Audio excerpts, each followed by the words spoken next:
So we have a rise in new activism of everything. Everything is being, advocated for. And this is all used to distract from real activism. The price of freedom is death. We're coming to get our check.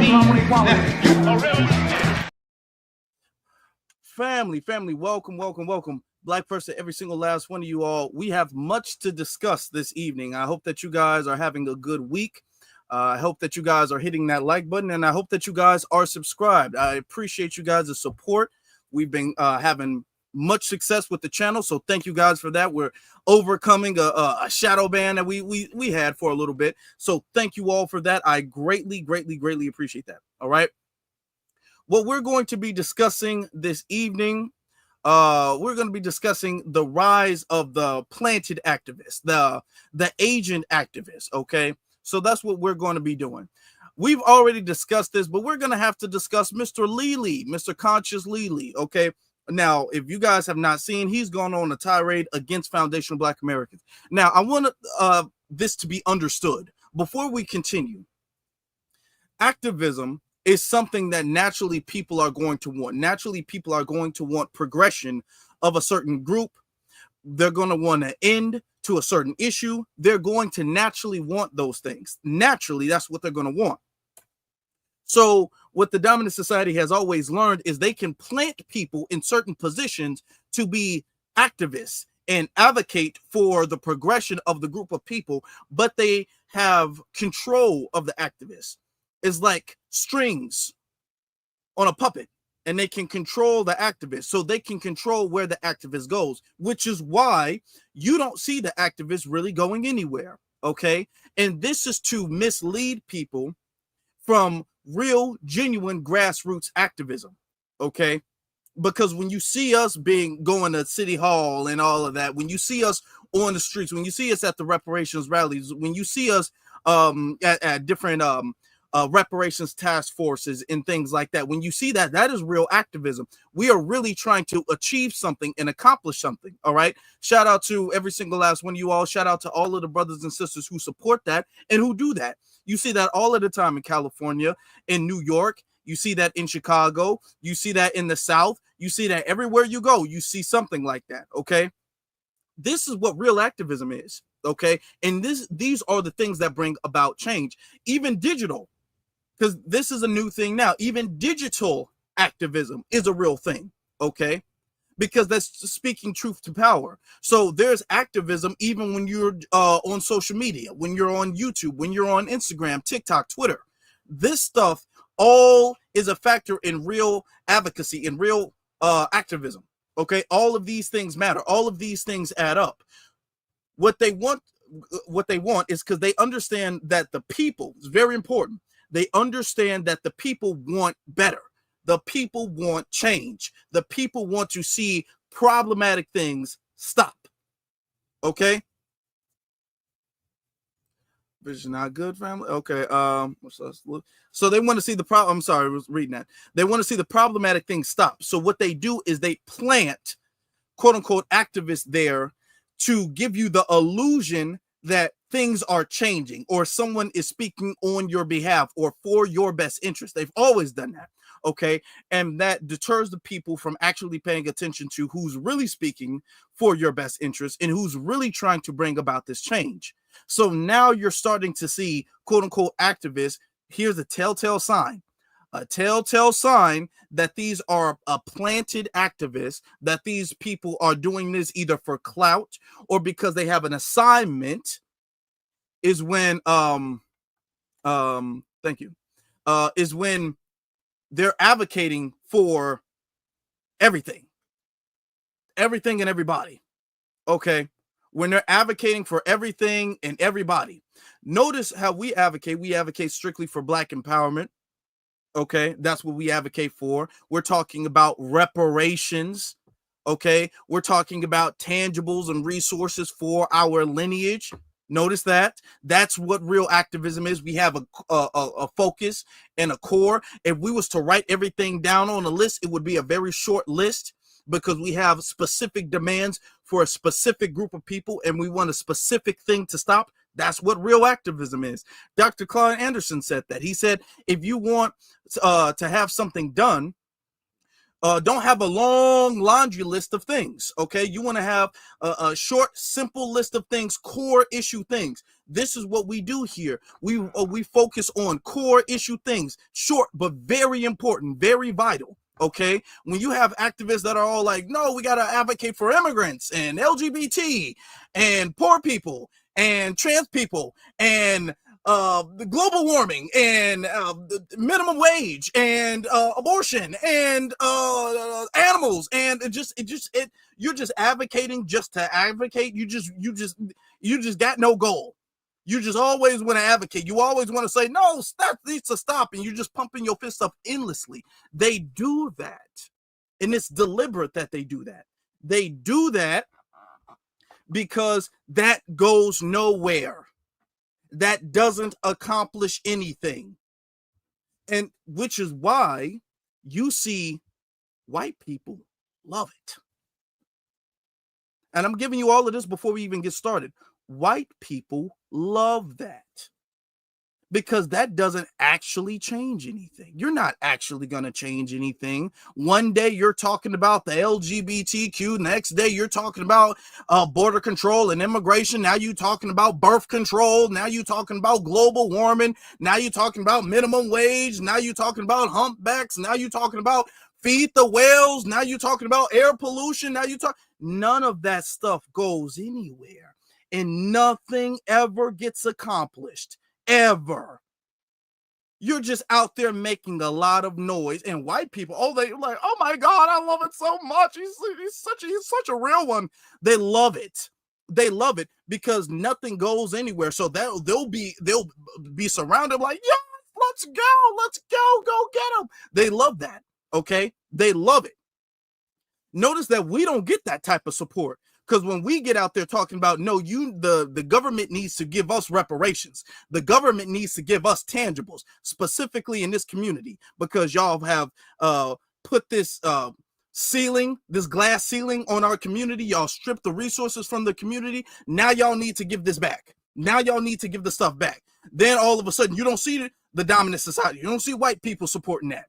Okay? How many times we was out there at City Hall talking about how many times did you see white people backing that up and supporting that? Yeah, you did have Fox News, feature some of the statements of, yeah, you did have that, but you didn't have no crowd of people. We didn't leave City Hall with no crowd of people being all like, yes, let's go, get them, you're doing so great. You didn't see that. With the rally for reparations, how many white people did you see there being all like, yeah, get them, get those reparations, man. Get them, brother. How many times did you see that? You don't. You don't. Because they know that's what real change is. That's what really brings about that change. You don't see that. They're not there for that.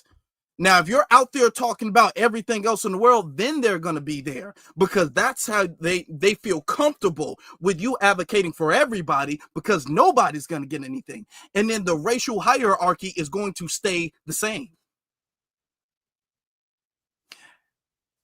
And then it has another issue. The other issue is that you have to deal with the fact that a lot of these quote unquote activists, they tend to garner a lot of support and credibility and then levy that towards a political party. And you see this often with the Democratic Party. So they'll come out, they'll try to do things before an election season.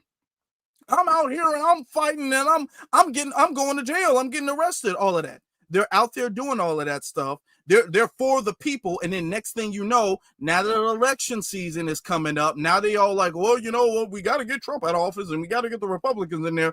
The Democrats aren't perfect, but they the only thing we got. They the only thing we got.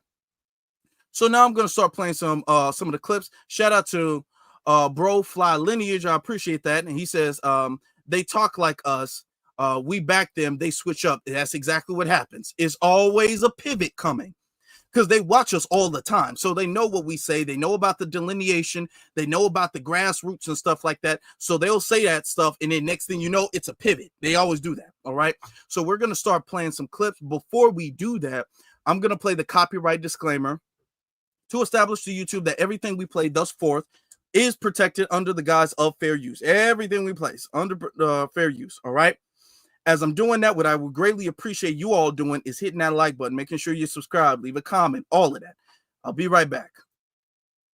Copyright disclaimer. Under Section 107 of the Copyright Act 1976, allowance is made for fair use for purposes such as criticism, comment, news reporting, teaching, scholarship, and research. Fair use is a use permitted by copyright statute that might otherwise be infringing. Nonprofit, educational, or personal use tips the balance in favor of fair use. Okay. All right, y'all. All right, here we go. Now, we already discussed this, but I want us to give a little bit of a reminder. Let's do a little reminder real quick before we go. Okay, let's do a little reminder. Let's see. Let's get to this. Remember Lee, Mr. Conscious Lee, he was out there and notice all of what they do is they're activists who disparage the real activists. All right. That's a telltale sign that they're agents. Remember this from Mr. Lee. Ooh, boy. Now, hey, listen. Just just like say, okay, NLC, I see. As soon as we push the cameras and went mute, so I guess we can't switch the camera up on them, man. I gotta have my technician come up in here. But what we know is that the world knows that if Black people ever come together, the way in which they steal our culture and our resources and be able to prop up their home countries, that shit gonna cease to exist. So they gotta have individuals that get paid like the FBA to literally try to manufacture, you feel me, all type of division within the Black community, especially in America, because they know that if niggas come together, if people of African descent come together, they recognize it's gonna wreak havoc on the world. Okay. No, and they've been trying to do that. The FBAs are getting paid. We're all being paid. We're all planted agents, all of that stuff. That's what they say. Oh, well, y'all are getting paid. Y'all are all agents, all of that stuff. Now, what's interesting about that is that the Democrats have actually admitted to paying people to advocate for them. Remember this? We played this during the Harris administration, not the Harris administration, but the Harris campaign. Remember this? Perhaps you've noticed our social media feeds are now a battleground in the race for the White House. And in this space, Democrats have deployed influencers to win over voters online. In tonight's Eye on America, Jolene Kent reveals their sophisticated and expensive tactics. Look at the volume. Okay, I want you guys to keep this in mind. A lot of this comes from TikTok. And I'm not saying there's anything wrong with TikTok. Y'all know I'll be on TikTok. There's a lot of people who do real good stuff on TikTok. But notice the people who really got super, super, super big profiles. I'm talking about 100,000, 500,000, 1 million followers. Most of that stuff, most of those are agents. Most real people who really be doing some real work and really about it, they don't be having 1 million, 2 million followers on TikTok. That's a sign too. In this hair. 23-year-old Awasane made a name for herself dispensing beauty tips on TikTok. I just peed in the White House. So when she posted this video of her White House bathroom break, her 500,000 followers took notice. I was just shocked. I was like, did you guys see that marble? A lot of times too, let's be honest, they get these non-FBA immigrants. They get the non-FBA immigrants because it's real easy to pick them out. Sane, who met us in Houston, was one of a few dozen influencers invited to the White House to watch the state. A few dozen. It's not one or two. It's a few dozen. Most of them, guess what? Non-FBA. Okay? Out here exploiting the community. And this is why we call out Tether. They be all like, oh, y'all just don't like us. No, because this is problematic behavior. And you guys are very easy for them to pick out and disrupt what real grassroots advocacy is doing. Okay. You are utilizing your melanin in a harmful way to the community. That is the definition of being a tether. That is the definition of that. You are utilizing that for your own personal benefit, and that harms the rest of the community. That's a tether by definition. Of the Union and meet President Biden. He said to us, the collective presence in this room has more viewership on Gen Z than all of traditional media combined. So here's my birth control vlog. It was this viral video she posted after the fall of Roe v. Wade Over the United States in my uterus. that initially caught the attention of a Democratic super PAC. On the right, Turning Point USA has mobilized influencers for years, raising nearly $200 million since 2020. You realize they're coming for you guys next. Now, Democratic organizations are flooding the creator community with cash and providing behind-the-scenes access. Come with me to meet the President of the United States. We just have to be working with them. And if Now listen to this white man. Listen to him. we're not, we're missing a huge way that voters are getting information about the world. Rob Flaherty runs digital strategy, previously in the Biden White House and now for the Harris campaign. In the Biden White House, they've been doing this for a minute. This is not no new thing they just started doing. They've been trying to do this for a minute because they understand that social media, a lot of people are getting their news from social media, and a lot of people are learning a lot of information, even about politics, from social media, not the traditional news media. So what they're doing is, okay, if that's what the traditional news media, if that's not working no more, then we're going to start to try to influence the social media aspect of it. So they've been doing this for a while now, which is why a lot of these people you're just starting to see pop up with huge profiles. I'm talking about profiles that just blow up overnight, damn near. But okay, all right. You think you just fell out of a coconut tree? He called the highly memeable Harris a massive asset as the campaign reaches out to thousands of influencers. What kind of... To thousands of influencers. It's not one or two. I'm telling you, pretty much everybody you see on the shields, whether they're on Twitter, Instagram, TikTok, YouTube, all of these people are on the take. The same way Roland Martin was. Roland Martin has been on the take.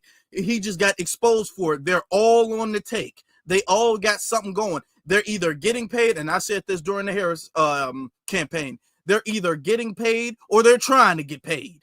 That's it. That's it. They all know it's a bag in carrying water for the Democratic Party. They all know that, okay? Coaching do you give influencers acting on behalf of the Harris campaign? Talking points, resources, base language. Well, Flaherty... Talking points, resources, keep that in mind. Okay, let me play that back. Talking points. So it's not like these people who are bringing these sheets up and researches up and all that stuff. Talking points, resources, that means money. Talking points, resources, that means these folks is getting flown out to different events. These people are staying in nice hotels, getting their food and expenses and all of this stuff paid for. This is how you know these people are on the take, okay? Because people don't give me talking points. People ain't give me no political party giving me talking points and resources and all that stuff. This is why they all sound the same. Do you understand that? Why when you hear one Democrat shill, and that's what I want to play of that. When you hear one Democrat shill, you pretty much heard them all because they're all getting the same talking points from the same machine. And sometimes it's the Democrat machine, sometimes it's the Republican machine, but it's one of the two. It's somebody who got a battery in their back who's saying, okay, well, you go out there, you say this, you can put it in your own words, just say this right here. Tell them that they don't need to protest over here, they need to protest over here, and you know what I'm saying? I get a little check for you. They all do that. All of them. Okay? They know people who work with different algorithms and stuff like that, which is why you see them got really, really big profiles. None of their profiles ever get messed with. Okay? Just notice that. They go from having 1,000 subscribers to now having a meeting at the White House. Okay, all right. That's okay, cool. That's how we doing it. All right. Oh, okay. And then they disparage real activism, like Conscious. Now, when Conscious was out there talking about FBAs getting paid and we getting paid for division and all of that stuff, and we've been calling him a Democrat shield. Like, dude, you a whole Democrat shield. Conscious was like, I'm not no Democrat shield. Let me show you this. Okay. Hold on. I pressed the wrong button. Y'all forgive me. Forgive me. Okay. Forgive me, y'all. I pressed the wrong button. That happens sometimes. I got to press the right one. Okay. Now, remember, this was Conscious Lee a couple months ago when he was going back and forth with FBA, when he was talking about how he would debate anybody. Pull this up. It's this one. It's this one. Okay. Because we don't have to spend too much time reviewing. I just want to give you guys this estimate. They will all come out there and be quote unquote advocates for the people. They care about what's in the best interest of the people. They don't work for no political party. They work for themselves and they work for what's in the best interest of everybody. Okay. Hey, listen, I'm a black independent. I believe that the Republicans and the Democrats are always trying to make niggas dependent. I believe whether you live in a red state or a blue state, they love to lock up and kill niggas at the same rates. When we talking about George Floyd that was killed in a blue city, in a blue town, or we talking about, you feel me, Ahmaud Arbery that was killed in a red city, a red town. This little bipartisan politics you're saying to me, it's not responsive to the black experience. We know that whether you live in the East Coast or the West Coast or the Midwest, niggas being locked up and killed is very consistent. So you trying to play this little bipartisanship game with me, you're being intellectually dishonest, my brother. Hey, listen, I'm a black independent. I believe that the Republicans and the Democrats are always trying to make niggas dependent. I believe whether you live in a red state or a blue state, they love to lock up and kill niggas at the same rates. When we talking about George Floyd. All right, cool. Cool. Let's say we believe him. How about that? Let's say we take his word for it. He's telling the truth and he means it. He's for real. He's serious about it. If he was, I just got one question. Can I ask one question, y'all? Can we ask a question then? If he was, what is up with this then? What's going on right here? I want you to keep this in mind. This is after he was out here talking about Democrats and the Republicans are the same. Democrat states, Republican states, they the same. I'm an independent. All of that stuff. He said he didn't care about the Democrat Party. Remember that? And 2 months later, he's sitting up there with Jasmine Crockett, and he's been kicking it with Jasmine for a minute. We already exposed that on another broadcast. He's been kicking it with Jasmine. He's been at the White House. He's got pictures with Biden. He's been on the take since the beginning, okay, trying to help out the damn Democratic Party. And now he is back at it again. They love man, Trump. Listen, on my mom, I got a lot of other things I want to say and ask, but I'm not going to do it on time. So just right here, just to wrap it up, there's a lot of people in my audience that have kind of lost faith in the Democratic Party uniquely, and they feel a little pessimistic what's going on right now. I know you fighting the fight and you're doing your thing. What would you tell my audience that's kind of losing support or losing hope in the Democratic Party uniquely? Because I feel like it's a lot going on. I don't think that I don't think we should ever put our faith in man, period. Whether we're talking about a party or anything else, like that's the first flaw, right? So the thing is, though, you can say that you feel a way about the party, but if the party is made of people and you decide that you are not going to participate, then let me tell you, this party will continue to disappoint you. So I have my own fair share of disappointments. Please believe I have my own fights, but at the same time, I can never side with white supremacists. And I understand that there is no perfection that is walking on this earth, but I need to do my part to see where it is that I fit in best, in the best. Okay, and here's the thing. Even when you get the platform to say, what are y'all gonna do better? It's still we're the lesser of two evils. That's exactly what Jasmine is sitting up here saying right now.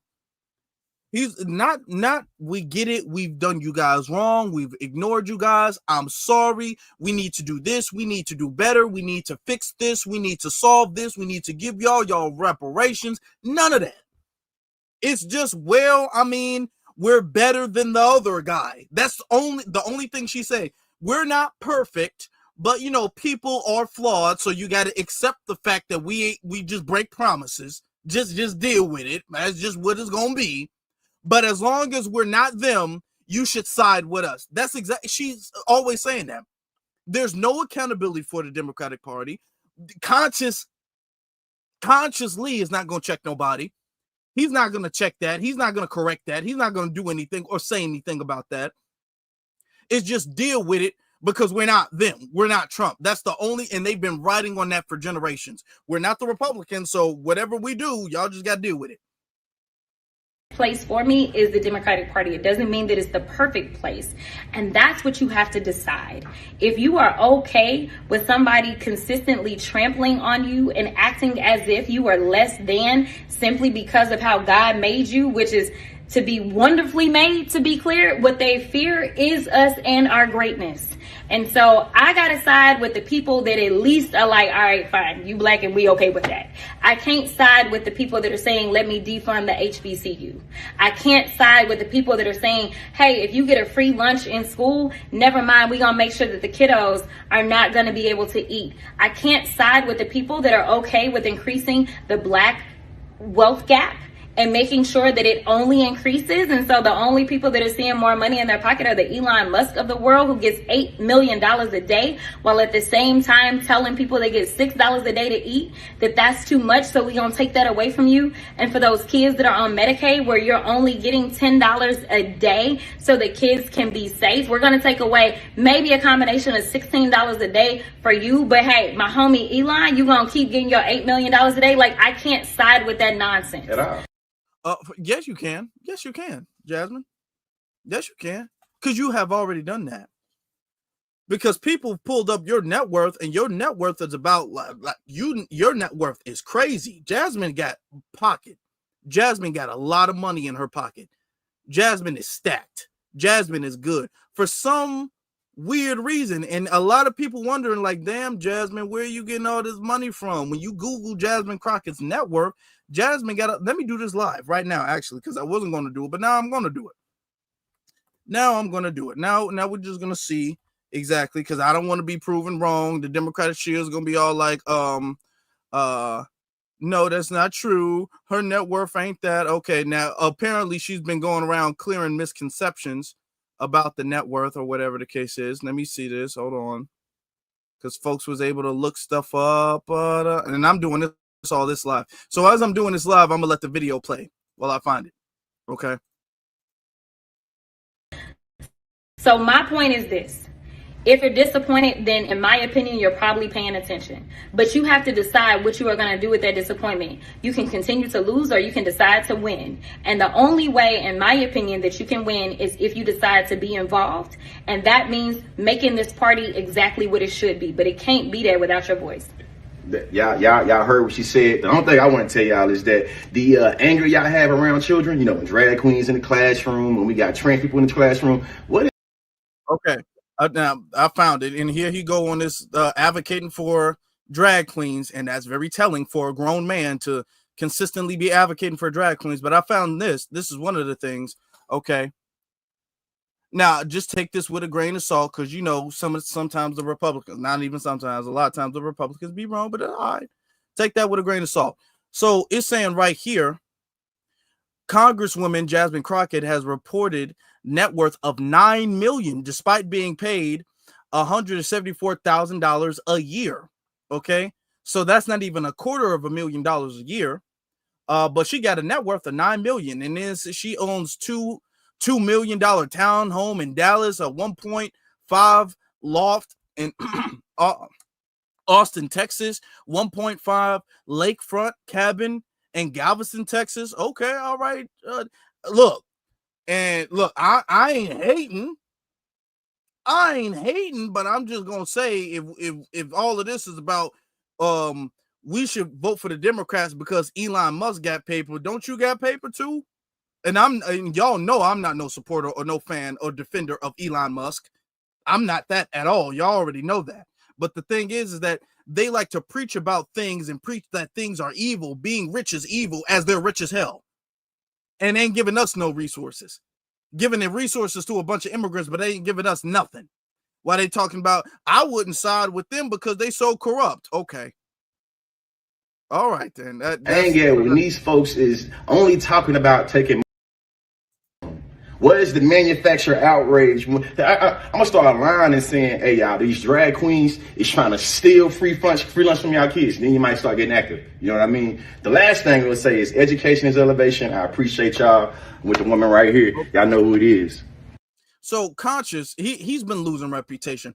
His whole thing where he called out FBA, and he was like, FBA, I'm ready to debate you guys. And then we said, okay, pull up then. What place, what time? Let me know. The whole community was all like, all right, we got you. He didn't think we were going to be like that. Okay.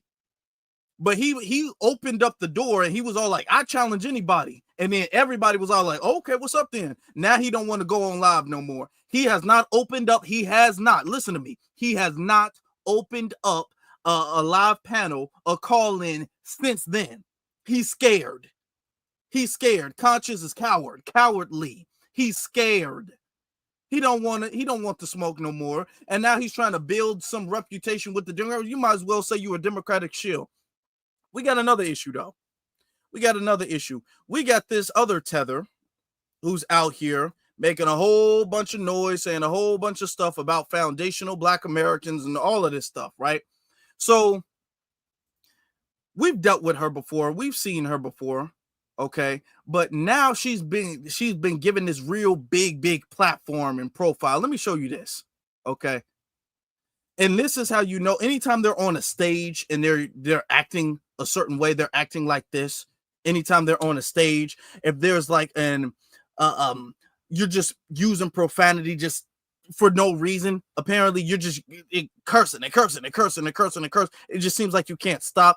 That's how I know. Okay. This seems like a script that you're getting from the dominant society, to be honest. It's if you can't handle yourself with any better decorum than this, and I'm all like, I don't really buy this at that point. I can't really buy that. Look at this. There's nothing you can do to make them better fucking people. Notice who's behind her. White people, come on. Notice who's behind her. I don't know why the thing is looking like this. Hold on, let me make it bigger for y'all. Make it a tad bit bigger. Look at that. Okay, see, that's better. Notice all of these. Now, they wouldn't be behind. They weren't behind us when we did the rally for reparations, not the first time or the second time. They're not behind foundational Black Americans when it comes to tangibles, when it comes to resources, when it comes to an anti-Black hate crime bill. They're never behind Black people when it comes to that, but they're behind her. And of course, they got her with the Afro out and she looking like she's some real grassroots activist. And a lot of another sign, I'm giving you guys the signs tonight. A lot of the signs is when they're doing they're habitually cursing. Every other word is curse. These mother effing crackers in this mother effing country, in this mother effing, all of this stuff. Okay, just notice that. All of these are signs. Because good people don't take fucking jobs like that. Good people don't want to beat our folks and shoot people in their fucking neighborhoods. Good people don't want to take fathers out of their fucking homes. Good people don't want to fucking criminalize mothers for trying to feed their fucking children. Good people don't fucking do that. So at the end of the day, she still got the pick in her hair. This is staged. She got the Afro out. She still got the pick in her hair. She might as well have a damn Black Panther shirt on. Okay. All of this is to give the optics that this is some real grassroots activist. And you got a whole bunch of white folk behind like, oh my God, yes, that's what I'm talking about. Get her, sister. Okay. Hey, thank you, officer, for showing who the fuck y'all motherfuckers really are. A bunch of fucking shitbags in a uniform. Fucking waste of space, goddamn disgrace into a fucking uniform. Fuck y'all. And who gave her this platform? She's up on the stage with a microphone. It's not like she has a blow horn. So this is a stage, a prompt. This is something staged. Who's doing this? Okay. DC organizations call for police accountability into police violence. And yet, notice this. They never really make any real demands.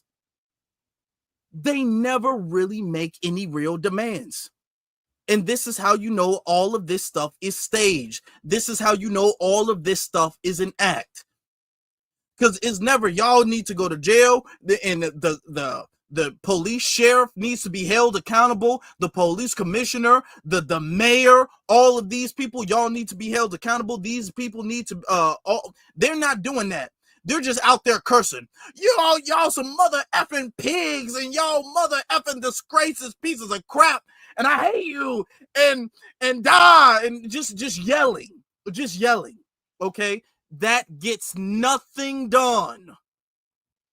And that's why white people are behind it, cheering it on, because nothing ever comes from that. No benefit ever comes from that. Okay, they're not out there talking about, okay, well, if that's the case, then we need to go to the police union. We need to sue the police union. We need to sue the insurance company. We need to do this, and we need to advocate for this family, and they need to be locked up because that was a hate crime. They don't ever say that. They don't articulate what they want. There's no demands. They're just out there being loud. And there's really no point. Just out there yelling. Okay? And nothing ever gets done. So this is why they love to have them out there. They love it. Because when you give a microphone to her, she's not going to make a single demand.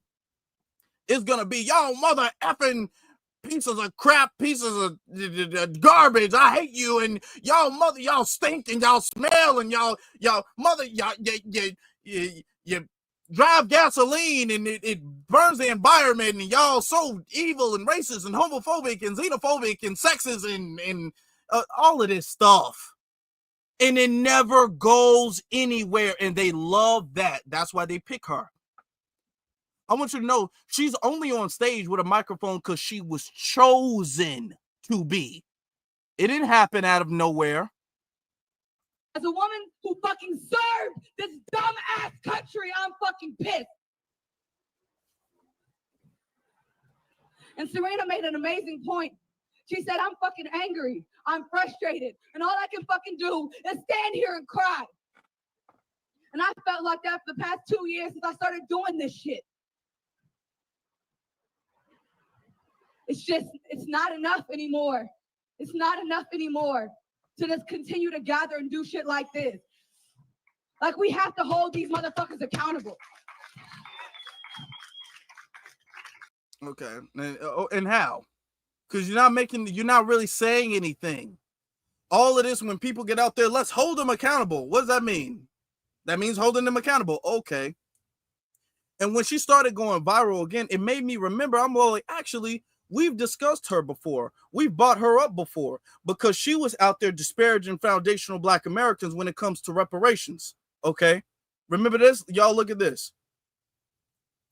And that's what took me a minute, because I'm like, actually, we got receipts on her. We've already said something about her. We got receipts that she's out there sabotaging real foundational Black American work. American peoples across the globe united to demand reparations from the West, we could end this empire today. I don't know what the fuck it is with this weird ass obsession that Black Americans have with holding ourselves and the fact that we are descendants of slaves over everybody else, but holding ourselves and the fact that we are descendants of slaves over everybody else. She is Jamaican and Panamanian. She is not foundational Black American, not one bit. There ain't nobody in her family FBA. But yet she's coming over here cosplaying, talking like us. Yeah, I don't know what our obsession is and why we be doing that and what is wrong with us. She's not one of us. She's an outside. She's not one of us. But yet she's coming over here talking about what our obsession is with lineage-based reparations. She wouldn't say that to CARICOM. She's Jamaican, right? She's Panamanian, right? Are you going to go tell CARICOM what is their obsession with making everything about the Caribbean? Are you going to tell CARICOM that? No. Why don't they ever go to CARICOM with reparations need to be about everybody. Reparations need to be about the whole diaspora. Huh? Why don't they never say that to CARICOM? It wasn't until recently the African Union was just about Africa until they figured out that they could probably benefit from making us a 6th district. But the African Union has always been about what's in the best interest of Africa. And nobody says boo. Nobody says nothing. It's only now when we say, okay, well I guess we got to be focused on lineage-based reparations. Do tethers like that come out and be like, what is wrong with us? Why are we doing that to the rest of our brothers and sisters? I can't believe that just because we are descendants of slaves and we have our ancestors who built this country, that we are doing that to be, no, you was a tether. You don't got no right to speak on no weed. No, stop speaking French. Stop doing that. Stop doing that.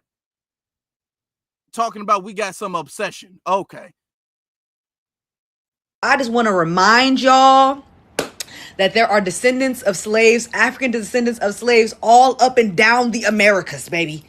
As a matter of fact, the majority of enslaved African people didn't even come to these shores. They went to the shores of the Caribbean and South America. People love to uphold Black American resistance as the crown jewel. That don't matter. What does that have to do with America? They were oppressed by a completely different government. They have a completely different cause and claim to reparations. And CARICOM understands that. They was the first people to be on that, no, we about the Caribbean page. They've been on that page. But they want us to share that they ain't gonna share. They want us to let them in the door for our reparations, even though they are letting it be abundantly clear that they are not going to open the door for us. There is not a single foundational Black American who can feel entitled to anything CARICOM got going on. Not one. But they want to feel entitled to what we got going on over here. And we're not having it. We're just not going to have it. We're not going to have it. Of all African resistance. And let me tell you, okay, we owe a lot of thanks to our brothers and sisters in Haiti and Jamaica, because without them revolting when they did, we would not have been free when. And here for, okay, all right. And here we go with the we stuff again. This is what, and this is why they give her that platform. Okay, and we still get some more stuff we got to cover. This is why they give her that platform. Here we go with the we owe a lot to the Jamaican brothers and sisters. Maybe you do in Jamaica or Haiti. We owe a lot to Haitians. Maybe Jamaicans owe a lot to Haitians. Maybe Panamanians owe a lot to Haitians. What do foundational Black Americans owe to Haitians? And I'm not even trying to hate on 1804. I'm not trying to disparage, belittle, or hate on 1804. But y'all keep trying to make it seem like that was some type of determining factor of our freedom, and it's not. We owe a lot to them. No, you speak for Jamaica. And as a matter of fact, they wouldn't do, Jamaicans wouldn't tolerate that. Jamaicans would not tolerate that. Panamanians would not tolerate that. Go to Jamaica and talk about how Jamaica owes Haiti for freedom. Go there and watch how the Jamaicans respond to you. Go to Panama and talk about how Panamanians are indebted to Haitians. And how they need to include Haitians in everything they do. Go over there and see how well that goes with them. But you coming over here talking about how, and that's in the same damn continent, talking about how one freedom from an island in on a different continent is responsible for our freedom here. No, it is absolutely not. But this is what they do, and this is why they chose her. She's been chosen. We were. The Haitian Revolution literally destabilized the Western Empire that existed in Europe. And it did not. It did not. I'm sorry. Because the Haitians, afterwards, y'all went right back to paying reparations. Y'all won and then gave the victory away. And I hate to say that, but that's the truth. It didn't destabilize anything. We had to fight for our own freedom. So no, we're not doing that. West has never let them fucking forget it, which is why they're in debt right now.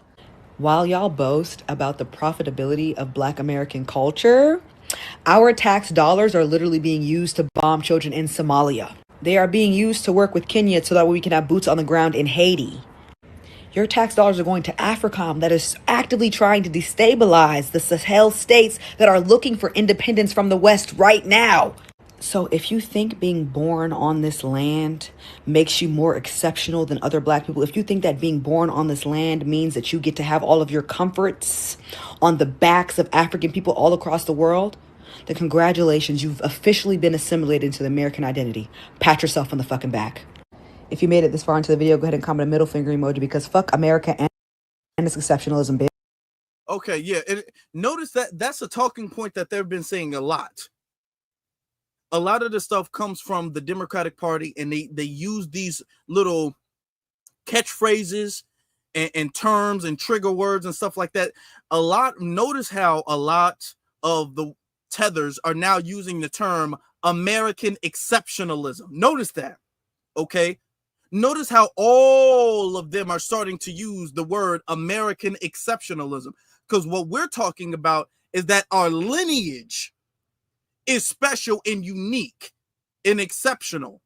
And our lineage has done a lot, not just for ourselves, but for everybody in the world. Our lineage has benefited every single group of people in the world, okay? It's made nations richer. Our advocacy has fought for other people.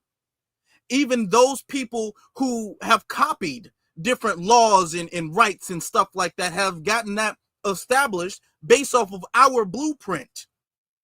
So when we're saying that, hey, you know what, we've done a lot for y'all, and y'all are coming over here wagging y'all fingers, haven't done anything for us, and now they're starting to use the word American exceptionalism. Notice that all of them are all of a sudden using that word.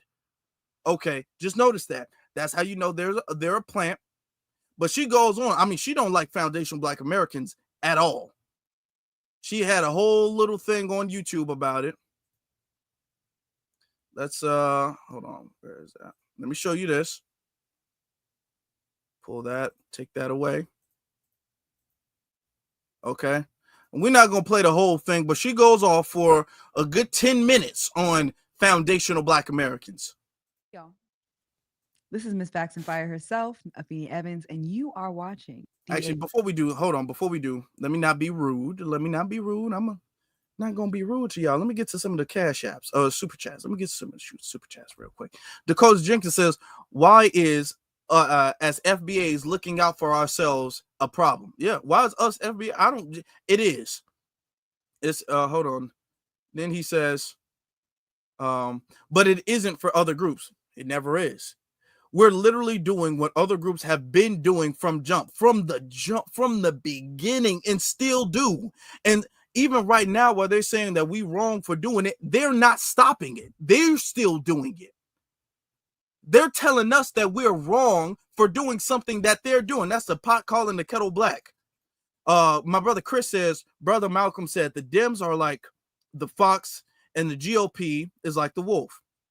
Both are vicious, and at least the wolf doesn't hide his plan. The fox, though, yeah, the fox will, though. The fox always does. The fox is just more sneaky, has the same exact agenda, same exact goal, all of that. But the fox is more sneaky than the wolf. 100% correct. HQ, your one-stop shop for politics, culture, and news. Now, I would say we have a packed show for you today, but I really have only one thing to talk about, and it's you, foundational Black Americans. Wow. Let's get into it, shall we? Now, it's been an interesting. Wait, speaking of which, can y'all hit that like button? I would appreciate that if y'all did that for your brother. I appreciate that. Hook your brother up. Y'all hit that like button. Y'all hit that like button. Make sure y'all subscribe too. Let's get to it. Thing a little weak for me over here in Facts and Fireland. I made a TikTok saying that you cannot be pro-Black and be pro-America, and the foundational Black Americans, foundational, okay, they have been screaming and crying and kicking in my mentions ever since. Now, you're asking yourself, Afeni, who are these foundational? And her name is not Afeni either. She got that from a FBA sister, Afeni Shakur, okay? So that's cosplaying even in itself by the name. Just keep that in mind. Black Americans, what makes them so foundational? Let's talk about it. The foundational Black Americans, okay? They are not a formal organization by any stretch of the imagination. No organizing infrastructure at all, actually, from what we can tell. They are a group that designates themselves based on their ability to trace their lineage back on this land. Now let's get into what they say on their website, okay? Because even they will admit that they descend from enslaved African peoples, okay? In 1526, Spanish colonizer Lucas Vasquez de Leon brought the first documented enslaved people to the shores of what is now South Carolina and the Georgia coastline. You can go on officialfba.com and you can read that for yourself. It's on their front page, actually.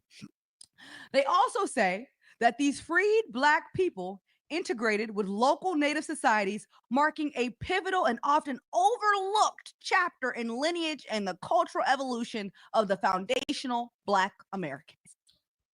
So these quote unquote foundational Black Americans may tell themselves that they are noble protectors of their ancestries and their ancestral legacy, but they are in fact more akin to the European colonizers that started this American project. People who thought that their privileges and that their entitlement was only reserved for exclusive groups. Okay, that's another thing. And we're doing this to break this down because I'm starting to see a lot of what she is saying also gets said very often on TikTok, okay, and on other social media platforms. Notice how, we got to break it down. We got some time tonight, y'all. We got some time. We ain't rushing. We're going to take our time with this, okay? We're going to take our time. We're going to do this right. If we're going to do it, we got to do it right. Notice how a lot of people are talking about how foundational Black Americans, something that they were calling fringe and was quote unquote never going to take off, like we're not a lineage. It was never going to take off. Y'all fringe. Nobody cares about y'all. Y'all only exist on the internet. Y'all are irrelevant. Y'all don't represent nobody. Now that we got some momentum going, now people are saying y'all are acting like colonizers. Y'all love America. Y'all acting like colonizers. How y'all doing that? Because they want us to be anti-American, even though they also want us to fight ICE so they can stay in America. So they want to come to America, stay in America, legal or illegal, but we're anti-American just for being American. Just the fact that we say we are American, that is our nationality. Okay, we built the country. Just by stating that alone and having any bit of pride in our ethnicity makes us like colonizers. Notice they're saying that. You know what makes somebody like a colonizer? Tethering. Tethering is colonizer behavior. That is what tethering is. It is very akin to colonizer behavior. Okay, you coming in to somebody else's land and you disrupting what the natives have going on. That's colonizer behavior, which is also tether behavior, okay? You coming in and you want to do things your way despite the fact that there's already been people doing things another way. That's colonizer behavior, okay? They're a native group of people trying to achieve things, and then you coming in disrupting that for your own personal benefit. That's colonizer behavior. Notice that the tethers and the colonizers kind of go hand in hand when you really think about it. When you really think about it, the tethers do the same things that the colonizers do. And then when we push back against that, just like the colonizers, we get framed as the villain. Remember, the colonizers started anywhere they go when they started colonizing people, they always framed the native population as the villain. What are the tethers doing? The tethers are framing us as the villain because we're having the same exact thing. So they're actually projecting anytime they, oh, your colonizer behavior, but I want to come dress like you, talk like you, claim to be one of you, because these people are claiming to be Black American and African American. These people are claiming to be that. Okay, that's what they're doing. They're claiming to be one of us so they can speak on our lineage, so they can speak on our behalf. Okay, they're talking about, oh, you know what? As a Black American, I don't think that we need to be focused on reparations. I think we need to be focused on immigration, because that's what we really, really need. That's what they're doing. That's colonizer behavior. If we really want to go into it, that's exactly what they're doing, not us. Okay? And we're just not going to let that happen. We're just not going to let it happen. Okay? There are so many different political entry points where these people overlap with the white supremacist power structure. But let's just name a few. They threatened to call ICE on Black and brown immigrants. They're also anti-LGBTQ plus. And notice that, yeah, they're also anti-LGBTQ plus. Okay, first off, we have LGBTQ people in the lineage. This is a whole lineage of people. Every FBA person is not straight. Every FBA person is not heterosexual. Okay? It's a lineage. Over 40 million people in this lineage. Yeah, they're LGBT people. So it's not like an organization or some or a group or religion or anything like that. It's a lineage. Okay? You are the ones who are suspect always bringing up LGBT. It's always the suspect folk who are consistently bringing up LGBT. Just notice that. It's always the suspect people who are always bringing up LGBT. We don't be talking about LGBT people. We don't. We do not be talking about them. They're constantly bringing up, oh, y'all don't like LGBT. Y'all don't like LGBT. Who is saying that? Where are you getting that from? Who is out there saying that? Y'all are constantly bringing them up. Why? Why are y'all bringing them up? And there's LGBT people, what y'all know the letters. Okay, the alphabet folk. Come on now. Y'all get this a tongue twister. Okay, come on. There's people who be riding with the lineage, who be standing on business for the lineage. Okay, somebody in the chat room, who is it? Tell it like it is. He brought up Marcel. Marcel, you know, he out there and he was doing his thing for reparations. People bring up people who are if you LGBT, whatever you do is what you do. As long as you standing for the lineage and advocating for the lineage and representing the lineage, well, nobody has an issue. We're not obsessed with no LGBT people. Okay, the LQB, whatever. Y'all, come on now. All these letters, man. Y'all just add a new letter every other day. Okay, the alphabet folk. Okay, somebody brought up Alec Baldwin. Come on, or James Baldwin. I said Alec Baldwin, the dude who shot somebody. James Baldwin. Okay. We don't be thinking about that. It's weird, and that's a projection because a lot of y'all are kind of suspect. I'm just gonna say it. Anybody who's constantly advocating for them, just notice that, you know what I'm saying? Behind closed doors. Now, what you do is what you do, but just come on, don't project now. Don't do that. Calling ICE, I mean, y'all not supposed to be here. If I went to Jamaica illegally, they would deport me. If I went to Panama illegally, they would deport me. I would be arrested, jailed, until it was time for them to kick my ass out the country. If you went anywhere else illegally, you would be deported. They would not call you no damn colonizer for doing that. Only in America are you called a colonizer for not letting people stay in the country illegally. Nowhere else in the world do they hold you to that standard. But in America, you're evil because they want to be here. They're anti-abortion. Now, if that does not sound like a conservative Republican-led group to you, then what else is it? If a politic of exclusion and exceptionalism and of American patriotism that seeks to subjugate people that are outside of our borders, what is that if it is not a white supremacist Republican conservative ideology? Please, you tell me, okay? Now, and this is another thing that they're doing. Notice they're always trying to compare us and make it seem like we're all MAGA. Anybody who cares about your lineage and you have any bit of pride in your own lineage is MAGA, and you're secretly working for the conservatives, even though we already told you that the Democrats have openly admitted they got thousands of people on the take, thousands of quote unquote influencers and TikTok creators on the take.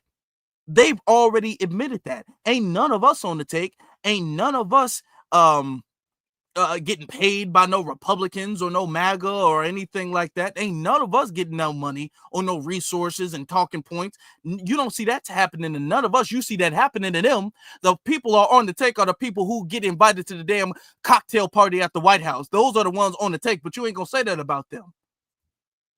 Let's talk about Pan-Africanism, because I myself, I'm a Pan-Africanist. Okay, I believe in the in solidarity and the unity of all African peoples all over the diaspora, no matter where we are geographically. We are all African peoples. Okay, the Pan-African movement is a nationalist movement that aims to encourage and strengthen the bonds of solidarity between all indigenous peoples and diasporas of African ancestry.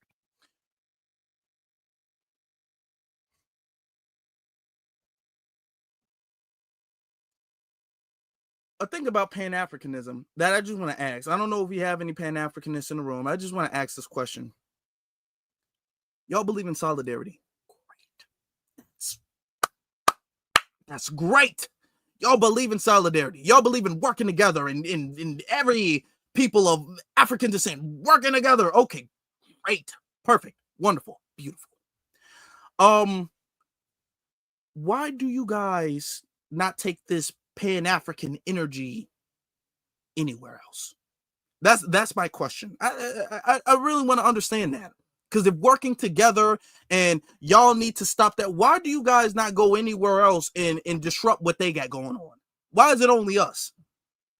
Because y'all don't go to Jamaica and talk about how Jamaicans need to focus on everybody and their mama. Y'all don't go to Panama. Y'all don't go to Haiti. Y'all don't go to Africa. Y'all don't go anywhere else and talk about how they need to stop focusing on themselves and focus on the benefit of everybody else. Why do you only come over here and talk about how we need to stop what's in our best interest to do what's in everybody else's best interest? I just want to understand that.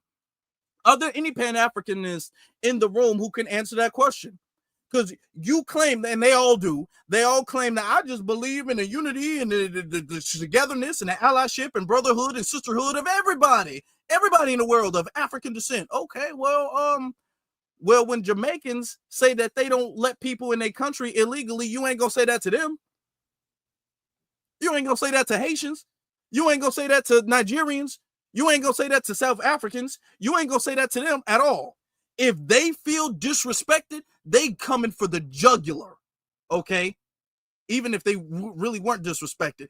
They feel disrespected. They mentioning slavery. They mentioning Harriet Tubman. They mentioning Jim Crow. Oh, they saying the most disrespectful, egregious things possible. And y'all don't say, hey, those are our brothers and sisters in America. Why are you guys talking about them like that? No.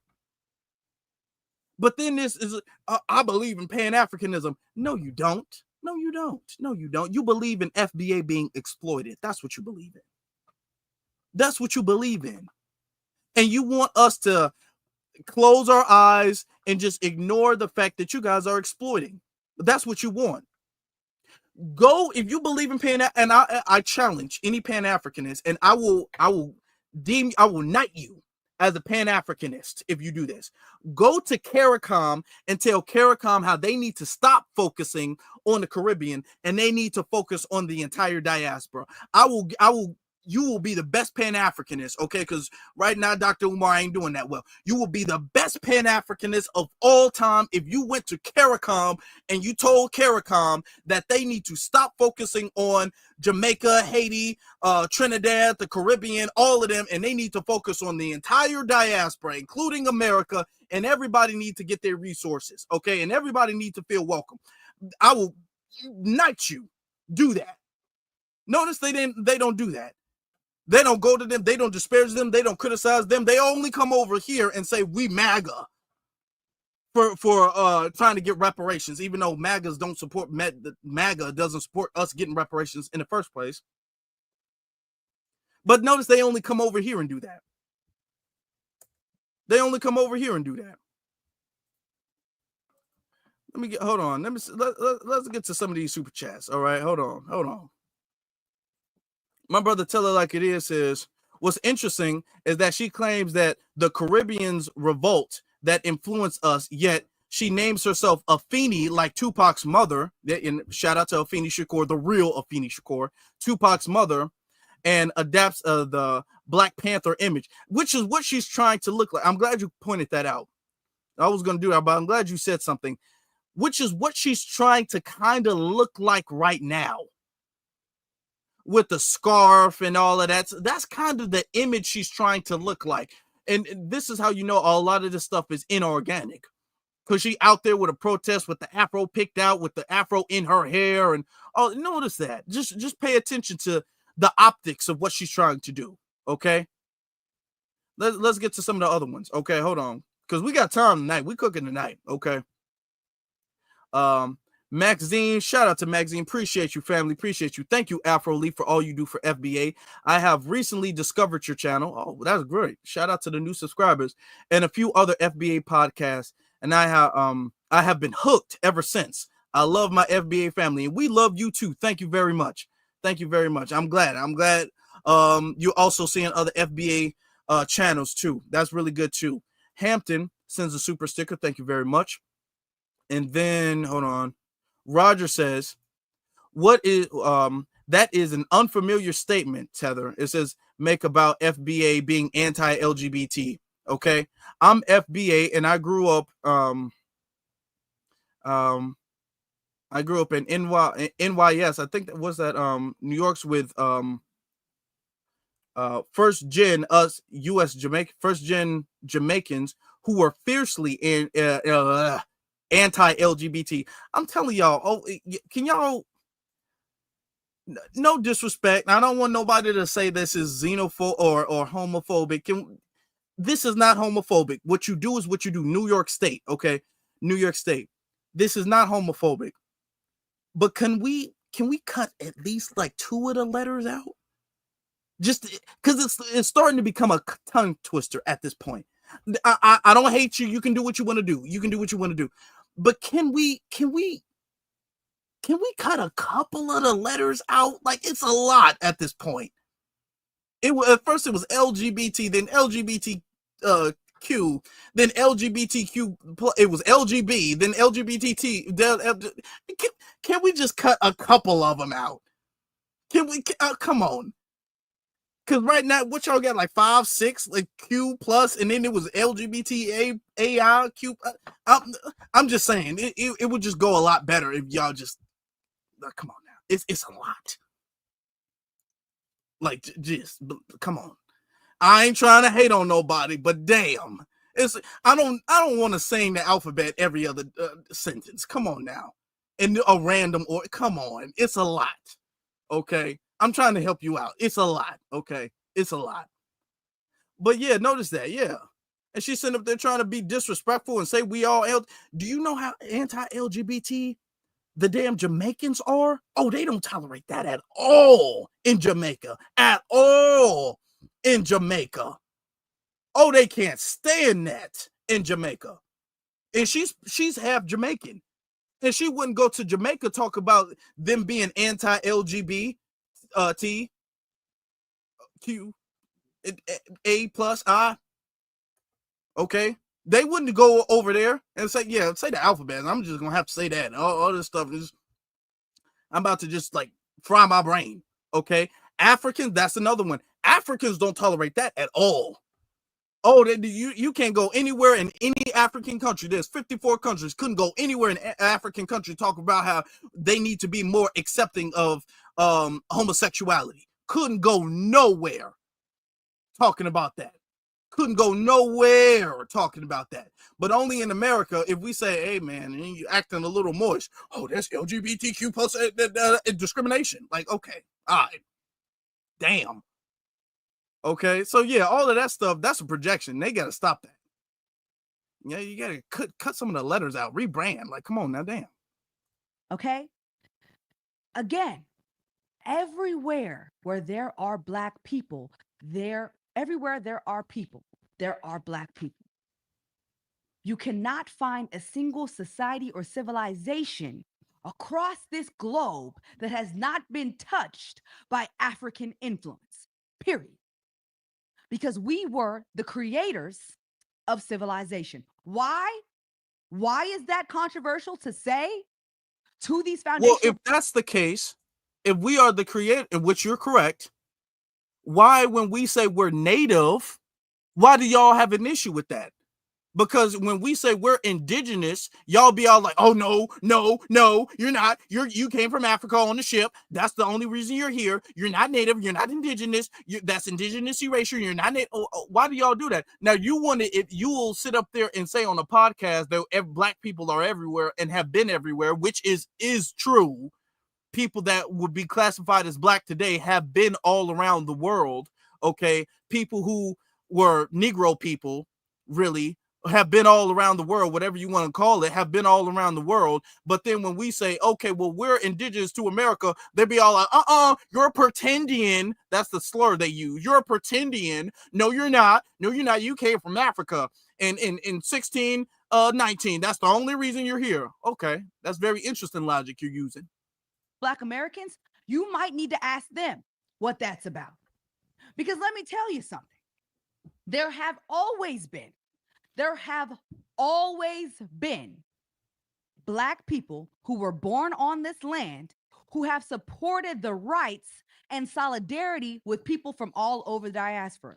W.E.B. Du Bois, Malcolm X, the Combahee River Collective members, Edward Wilmot Blyden, all Black people who understood and emphasized the interconnected nature of all of the struggles of African people in the diaspora.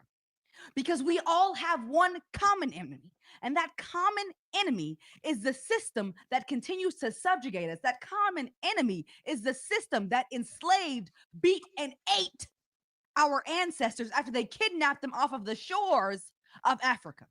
Now, first off, everybody wasn't kidnapped. There were people already here. Some were also traded. We ain't gonna talk about that though. But that's enough. Now you're seeing all of this stuff about being anti-FBA. Here's the thing. I understand the struggle of different people in Africa, and I want the best for them. I do, and I feel like most of us want the best for them. Okay, we don't want children in the Congo to be exploited and all of that. We don't like that. We don't want that to happen. Little kids starving and malnutrition and all of that stuff. We don't want none of that stuff for nobody. Okay. Which is why if we were to go to their lands, we would respect those people to the utmost. Which is why if we were to go to those people's lands, we would do our best to help them. If we were to go to Haiti, we would do our best to help them. If we were to go to the Congo, we would do our best to help them. If we were to go to Nigeria, Jamaica, Panama, Trinidad, we would do our best to help them because we don't want to see that there, okay? Yet they're all coming over here and they're doing their best to get in our way. That's the difference. That's the big difference, okay? Not that we talk about the struggle or all of that stuff. If we went anywhere else, and we said, you know what's going on with them is wrong. You know what I'm saying? So what can I do to help you guys? If y'all coming over here talking about, if we went over to anybody else's land, we would be out there helping them. Okay. But yet you guys are coming over here. And the thing is that we're focusing right now on what we're doing. We're trying to focus on what we're doing. We're not stopping y'all from success. We're not trying to interrupt y'all's success. We're not out there tethering on anybody. You can't find a damn Candace Owens version of FBA version of Candace Owens over in anywhere in the Caribbean. A tether version of a FBA anywhere from Myron Gaines. You can't find an FBA version of Myron Gaines over in Sudan. A FBA version of Brian Donalds over there in Jamaica. You can't find an FBA version of Barack Obama over there in Kenya. You can't find none of that stuff because we wouldn't do that.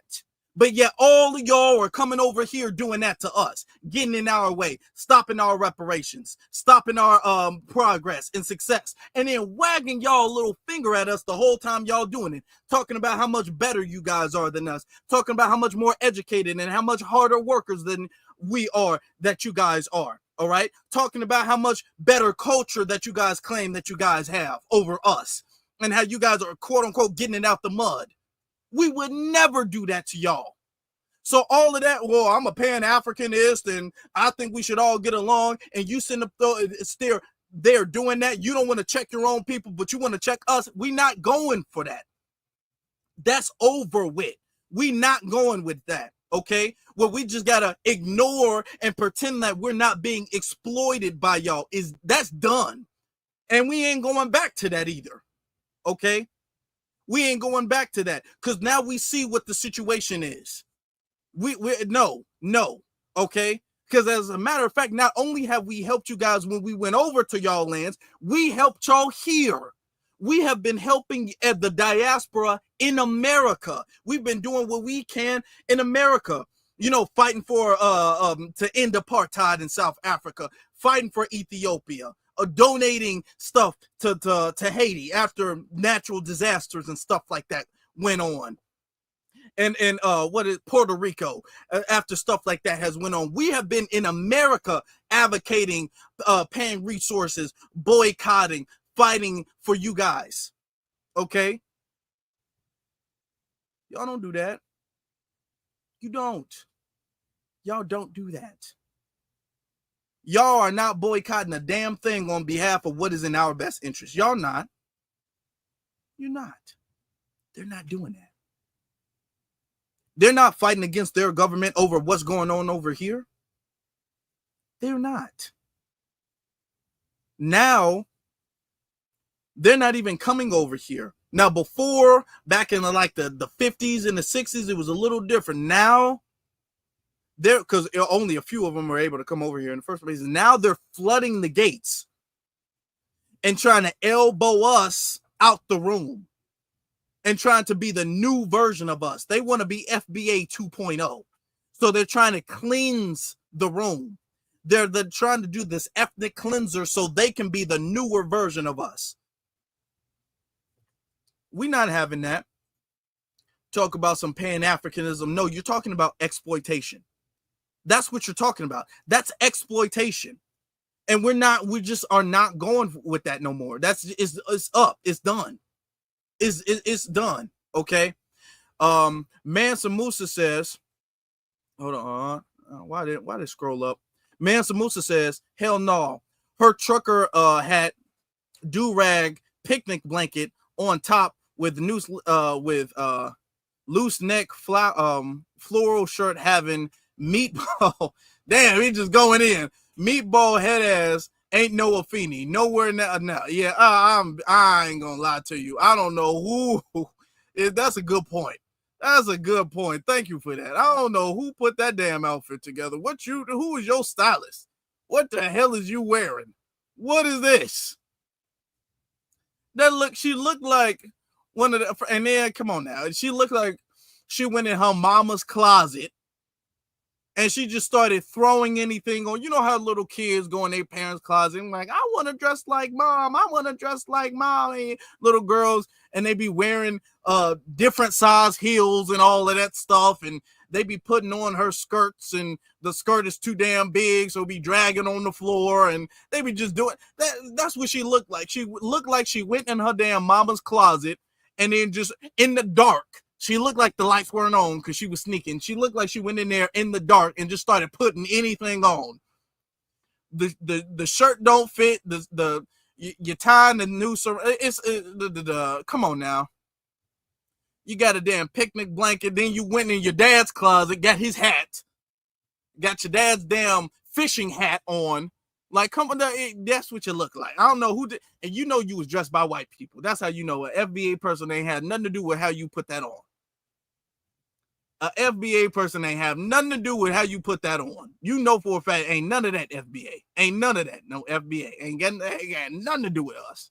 You could already tell. That's a telltale sign right there. They don't know how to put a fit on. Especially you gonna be in front of a camera. Like, damn. Hold on. Okay.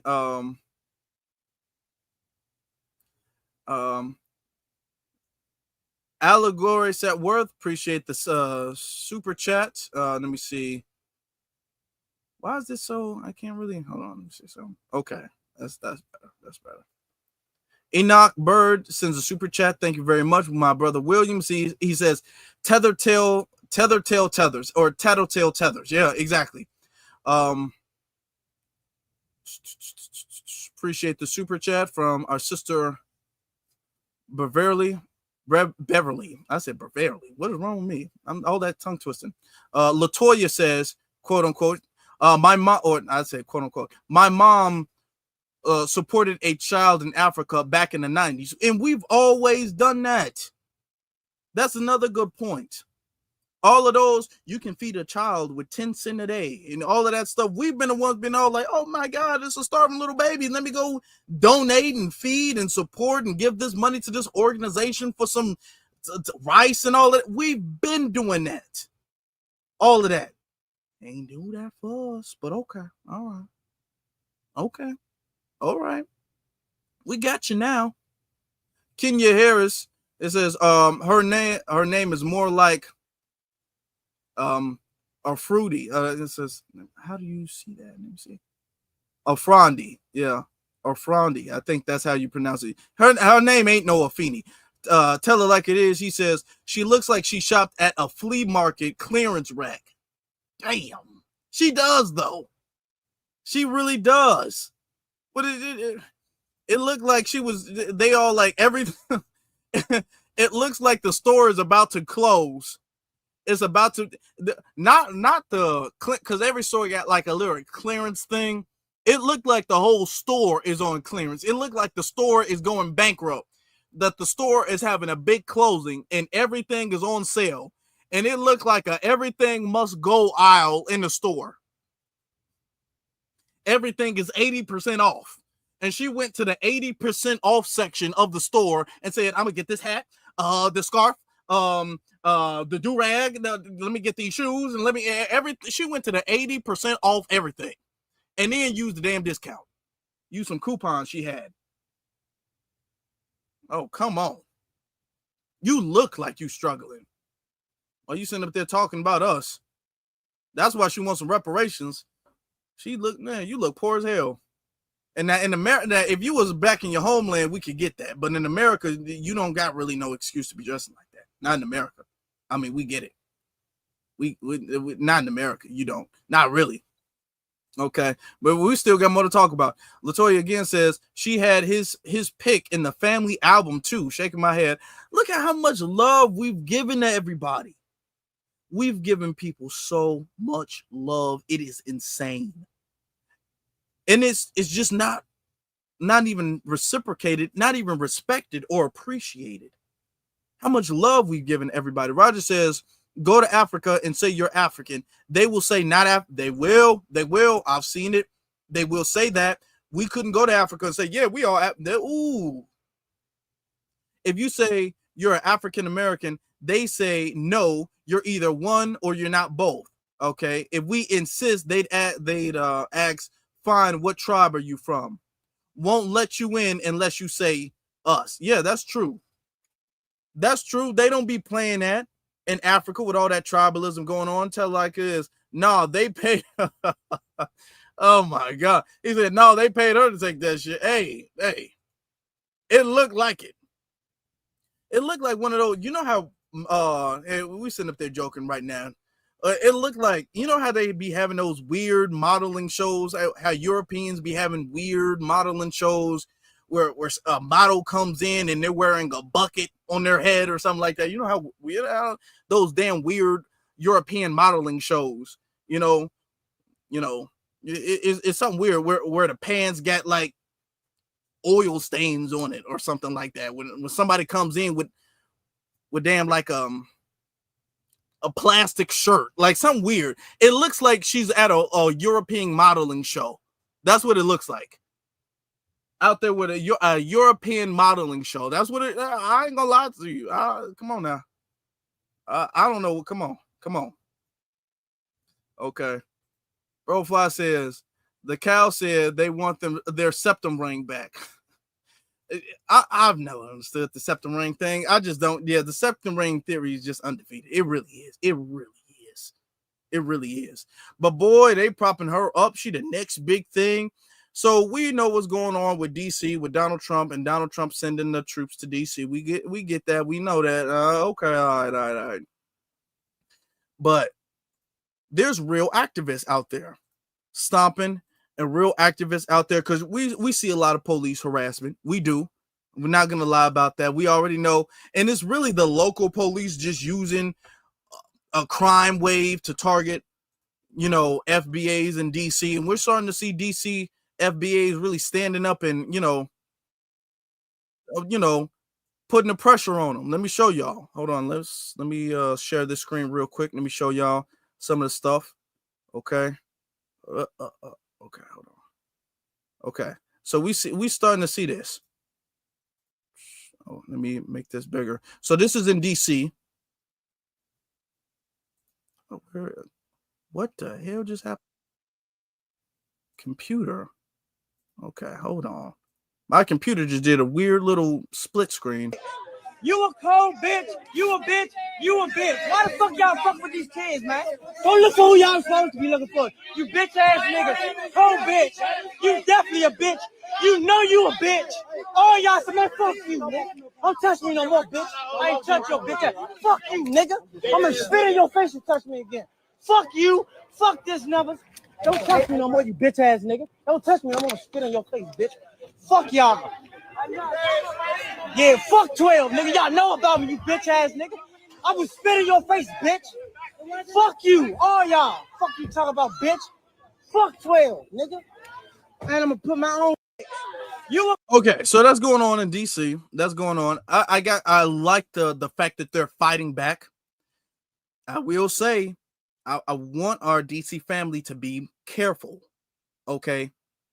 Because you threatening to spit on somebody is technically you threatening to assault somebody. So you're threatening an officer, which if you do that and they pull out a taser or whatever the case is, it's going to be hard for people to defend you because you're on camera doing that. So I agree, stand up for yourself, stand up for the children, but make sure you're being careful. Don't incriminate yourself. That's all I'm saying. Don't incriminate yourself. Don't even threaten that you're going to, because that's technically, even though it's not going to hurt them, that's considered an assault. You're literally threatening them. So you just got to be careful. Don't be too emotional out there. Okay. You got to have the emotion, but make sure that's disciplined. Just be careful, be smart. Don't go out there crashing out and let your emotions get the better of you. And then next thing you know, you locked up and they be all like, well, he did say he was going to spit on us. He did say he was going to assault us. So we had to do what we had to do. Just make sure I'm not record. Even if you call them out, you know what I'm saying? I'm not saying don't do that, but if you call them out, just make sure you're being smart about it. Okay. Because then if they hem you up or they hit you with a baton or something like that, it makes it a lot harder for us to go out there defending you if you got a video and you kind of following the cop. Don't follow no cop. Don't do that. Okay. When the cop is going to the car, because then here's the cop gonna turn around with the gun and be all like, oh, he was following me to the car, so I thought he was going to kill me. So I turned around and shot him 8 times. So yeah, it's gonna be that. Okay. So just I understand it's tense. I get it. You got to be careful and you got to be smart. All right. So that's what I'm going to say. But it's going down in DC. It's going down. So what they're doing is now they're sending out a lot of fake activists. So the Afeni girl who was disparaging reparations, she's out there and they staged this crazy ass arrest. Look at this. They staged this arrest. Come on. People to know. So this the same girl who was telling FBA that we need to be anti-American and all of this stuff. They doing all of that. Okay, but before we do that, shout out to Mansa Musa again, who was saying like, the fit ain't fitting. Take that ass off. Yeah, take that crap off. Absolutely. It's not. She ain't put that together like she thought she did. But she out here, quote unquote, getting arrested. All right. I want people to know that this is a fascist takeover of DC, and that our youth are going to be directly impacted by this. Get out of the way! It doesn't fucking matter about me. I will be fine. Our kids will not be. Okay, so this thing out here. The police just used excessive force, detained Afeni, pepper spray her in the face. Okay. All right. Okay, so they out there and they're recording and they came there and they just beating her down. Okay, all right. Tell y'all something. When you look at this, I want people to know that this is a fascist takeover. Normally when you see police, right? And if police are arresting somebody, this is how you know it's fake. This is how you know. Okay. When police are arresting somebody, they try to keep all cameras off. Just keep that in mind. Anytime the police are arrested, they be, back up, stay away, put the cameras away. Everybody put the cameras away. They don't want cameras on nobody. Notice how the police are kind of giving them an angle so they can see her walk. They're not saying, hey, put the cameras away, back up. The camera is all up in this girl's face as she's walking, doing a perp walk. Okay. After being allegedly pepper sprayed, she don't look that distraught to be pepper sprayed. I'm gonna be honest. She don't look distraught at all. And the police are giving them an angle so they can get a good shot and a good video of her talking. Look at that. I want people to know that this is a fact. She right there. You don't see the police being all like pushing the camera away or doing nothing like that. This take over DC, and that our youth are going to be directly impacted by this. Get out of the way. It doesn't fucking matter about me. I will be fine. Our kids will not be. Can I ask y'all a serious question?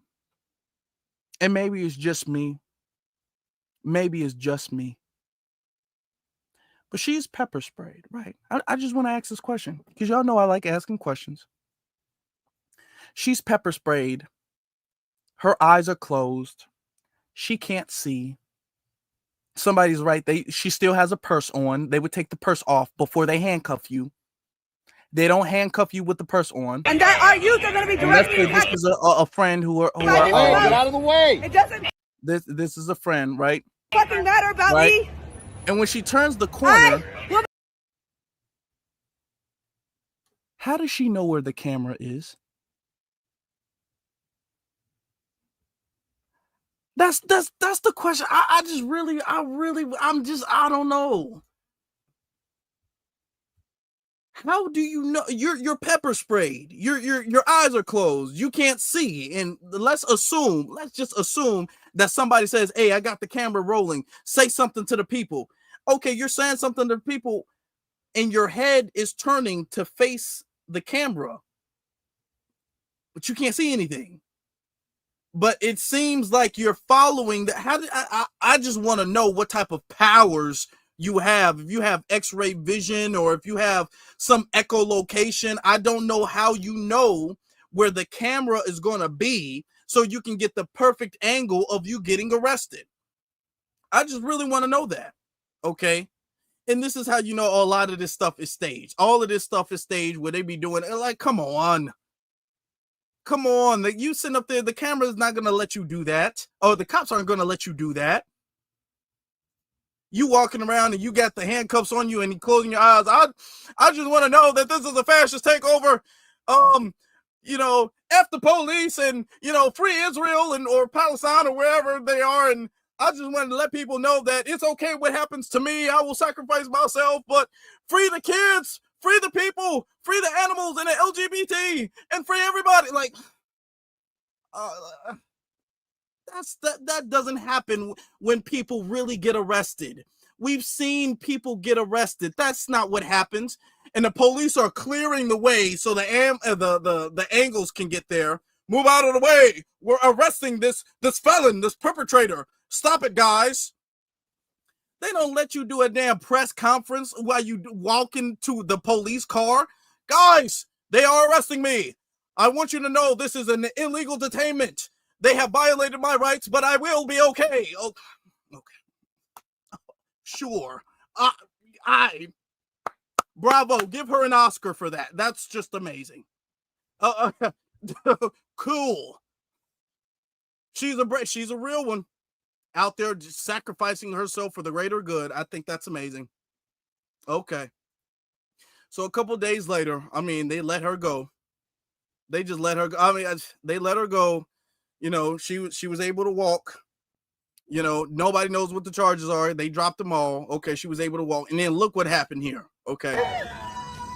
Look at this. She's out of jail.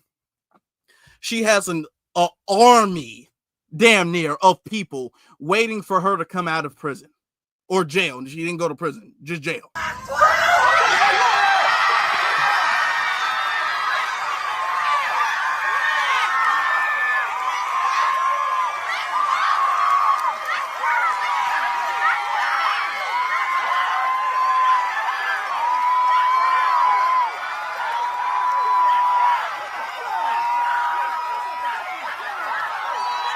Yo, this is so damn extra. This is how you know it's fake. That's so extra. That is so extra. We have activists who get arrested and detained all the time. They don't got no damn army of people waiting outside the police station for them. When have you ever seen that? There's just a crowd of people waiting outside the police station and they got her up on their shoulders and they're like, oh my God, go. Like, come on. We love you. Like, come on. What are we doing? You ain't never seen that. But there are real Black Panthers who've been arrested and let go and you ain't seen that. They're making it seem like she just beat a case. They making it seem like she was being tried by the government and she was found innocent of something. She spent like a night or two at best in jail. And they got her up on their shoulders like she's some type of political refugee who was falsely detained for releasing government secrets. Like, what is this? You ain't never seen this happen because somebody got arrested at a protest before. We've seen so many damn protests and so many people get arrested. I have never in my life, and I don't care if she got a little audience on TikTok. I don't care about all that. I've never in my life seen nobody crowd outside the police station to cheer you on because you was arrested for a day. You spent a night in jail. Okay, all right.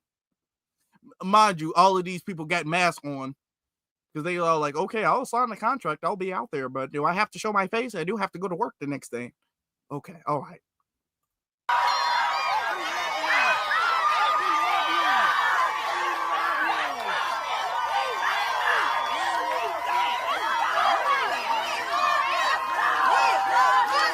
Like, this is so, oh, come on, yo.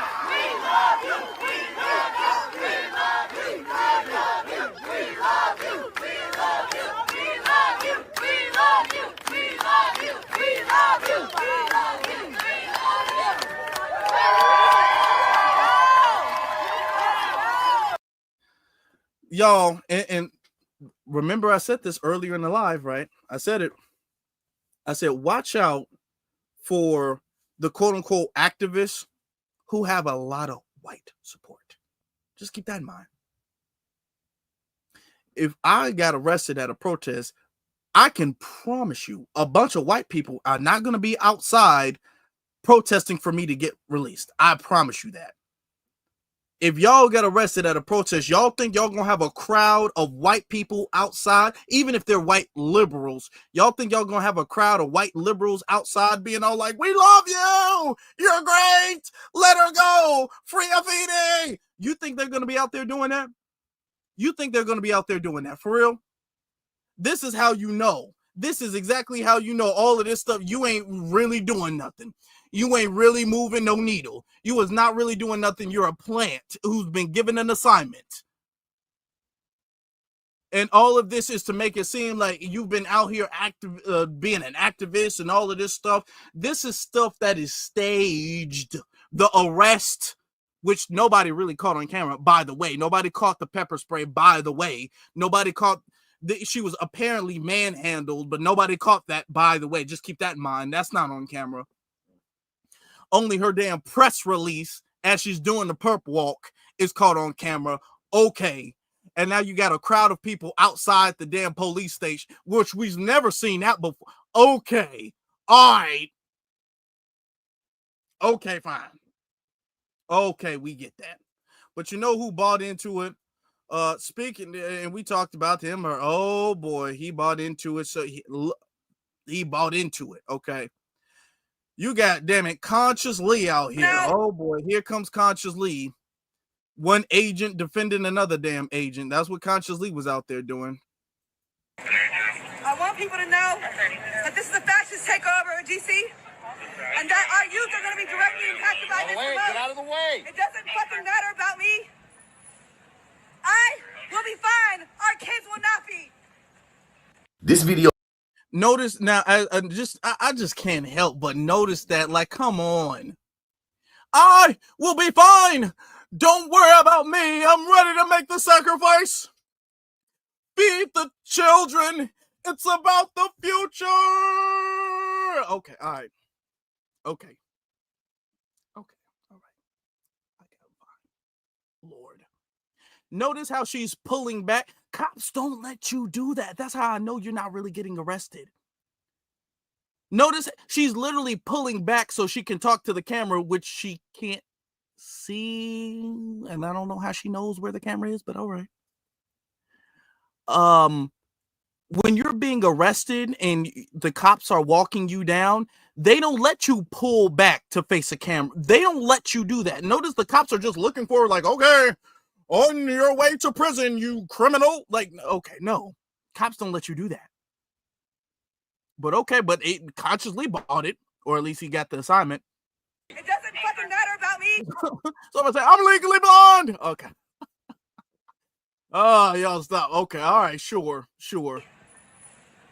I will be fine. Our kids will not be. This video really pissed me off this morning. Everything we've been told about harsh and unusual punishment, either A, don't apply during fascist takeover, or B, has never applied to black women. The woman y'all see in that video being arrested is a Fenian on my grandfather's grave. She 10 toes down for the struggle. Roll the clip. Like you are. Oh, you 10 toes down. Notice this is another thing too. Lee. He calls himself Lee. Okay. Notice that. Notice when it comes to activists, pay attention with which other people give them credibility. Because if you're really doing something for real, then you're going to have some genuine grassroots support, not a fan or some audience on TikTok. Notice the other people who are also doing the work will co-sign you. Who co-signs you is very, very important. The fact that you're being co-signed by Conscious Lee is a red flag in and of itself. Okay? That's a red flag in and of itself. The fact that Conscious Lee is co-signed by Kamala and by Jasmine Crockett and Biden, that's a red flag. Who co-signs you is also their telling as to what type of page you're on. Just keep that in mind. Afeni was lawfully recording the interaction between Metro Police and 3 DC youth. Afeni paid her fare into the turnstile to get a better view of the cops interrogating. Within 5 minutes, they had drastically escalated and they had put a boot in her face and sprayed her with pepper spray. The community alert. Tonight, the Metro... They put a boot in her? Okay, all right. Transit violently escalated and began to stop as an illegal fare evasion. Afeni was taken to the Howard University Hospital for the treatment of her injuries. We're awaiting updates on her condition and demand her immediate release. We're calling the community show up for Afeni with love, solidarity, and presence. Free her. Sorry, I was trying to read it fast for y'all, but I hope y'all paying attention. Okay. So then when she got outside and had her little stage crew out there, here he goes again.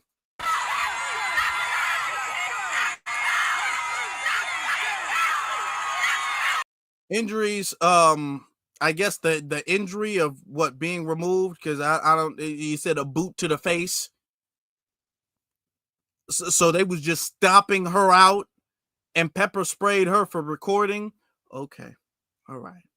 And she's fine in a couple of days. No stitches, no bruises, no scars, no bumps, no nothing. Okay. All right. Somebody, so a cop stomped her. Okay. All right. All right.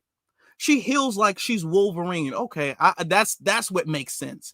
She has X-Man powers. That's why she knows where the camera is. That's why she can deal with pepper spray in her eyes. And that's why she can heal overnight from a boot to the face. Because she's an X-Man. She's a mutant. Okay. That because it makes sense now.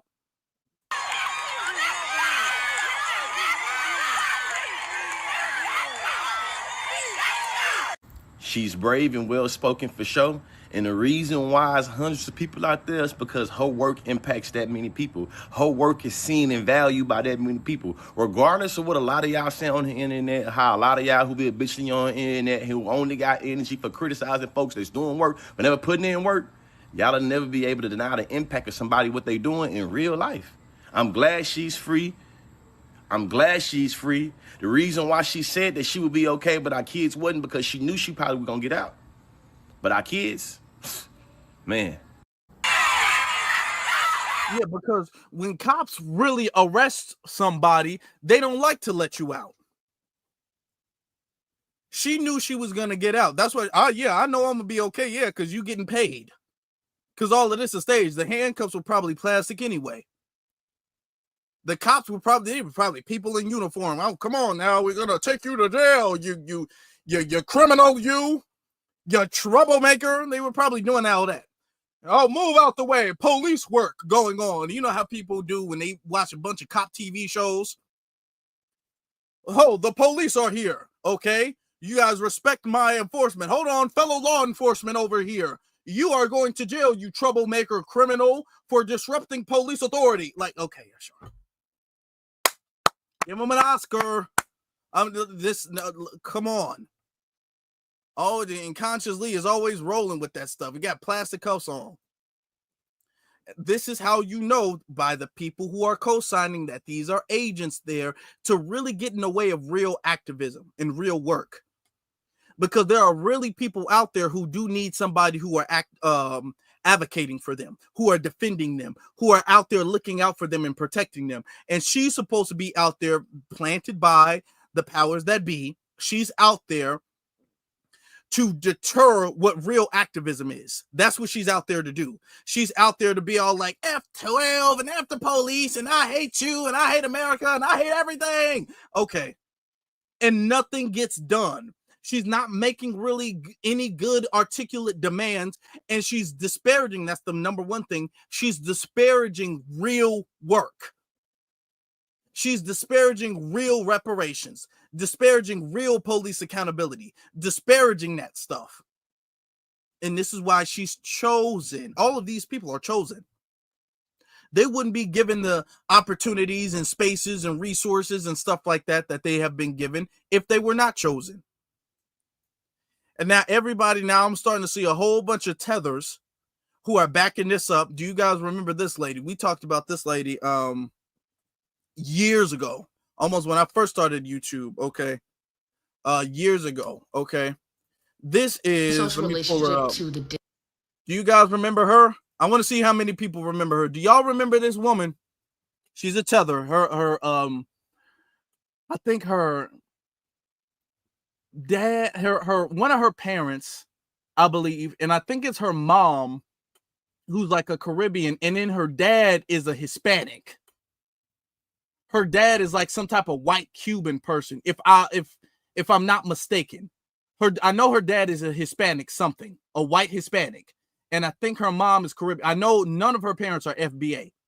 Okay, and do y'all remember she was the woman who went around calling black men bullet bags? And I got into it with her, or I made a video about it. And this one, years ago. She did some challenge. Then just give you a little backstory. Let me see if I can actually pull up the receipt, actually, just so y'all can have a refresher, because it's been some years. You guys might not know her, okay? But she did some challenge or whatever, and people were teasing her about it. Everybody was teasing her. And then next thing you know, she was all like, I'm tired of defending. And it was black men, white men, Hispanic men. But then she had this vitriol towards FBA men.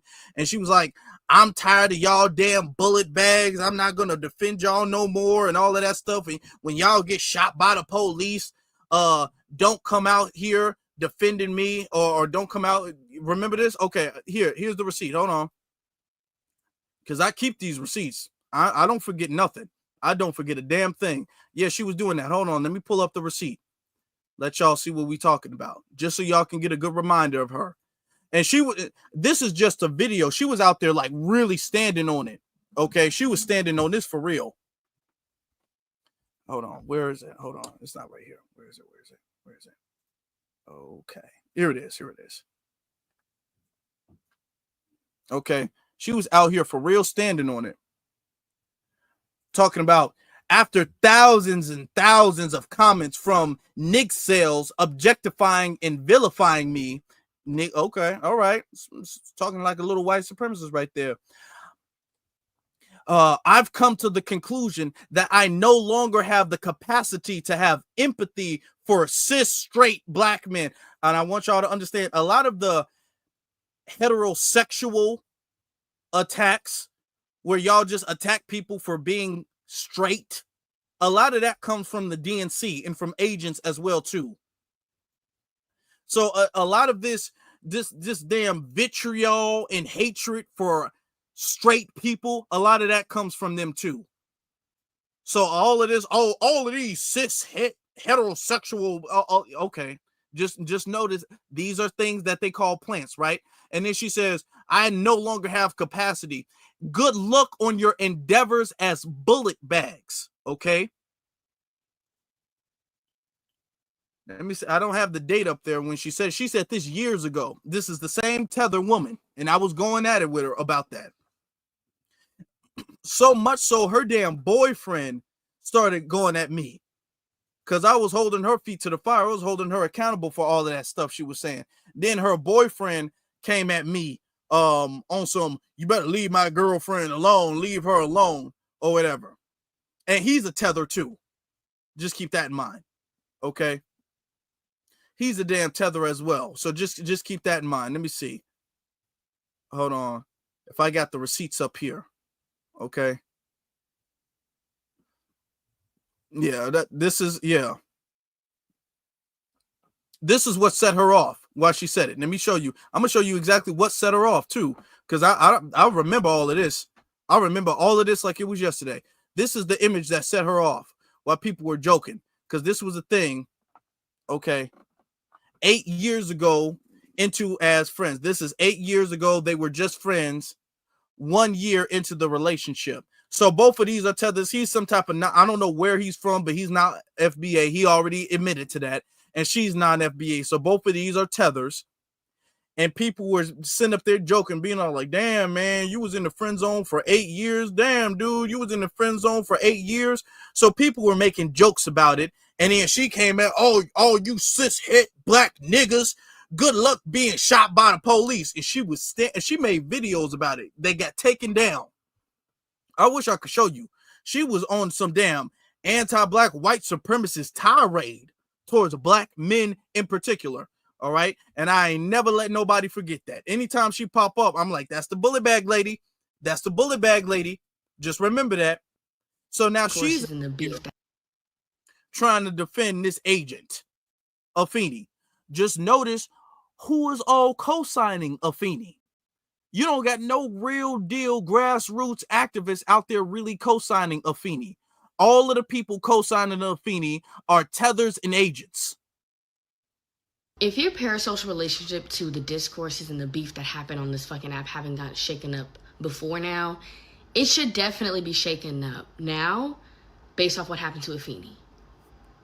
It should be shook the fuck up. All that leftist liberal bullshit that we want to fucking talk about and still argue about, and if Kamala Harris was president, all that shit needs to go out the fucking window, because some of these content creators that you've been following thinking that they just yapping their mouth are actually out there in the streets. Some of us are actually out there in the streets. Like some of us have been telling y'all, right?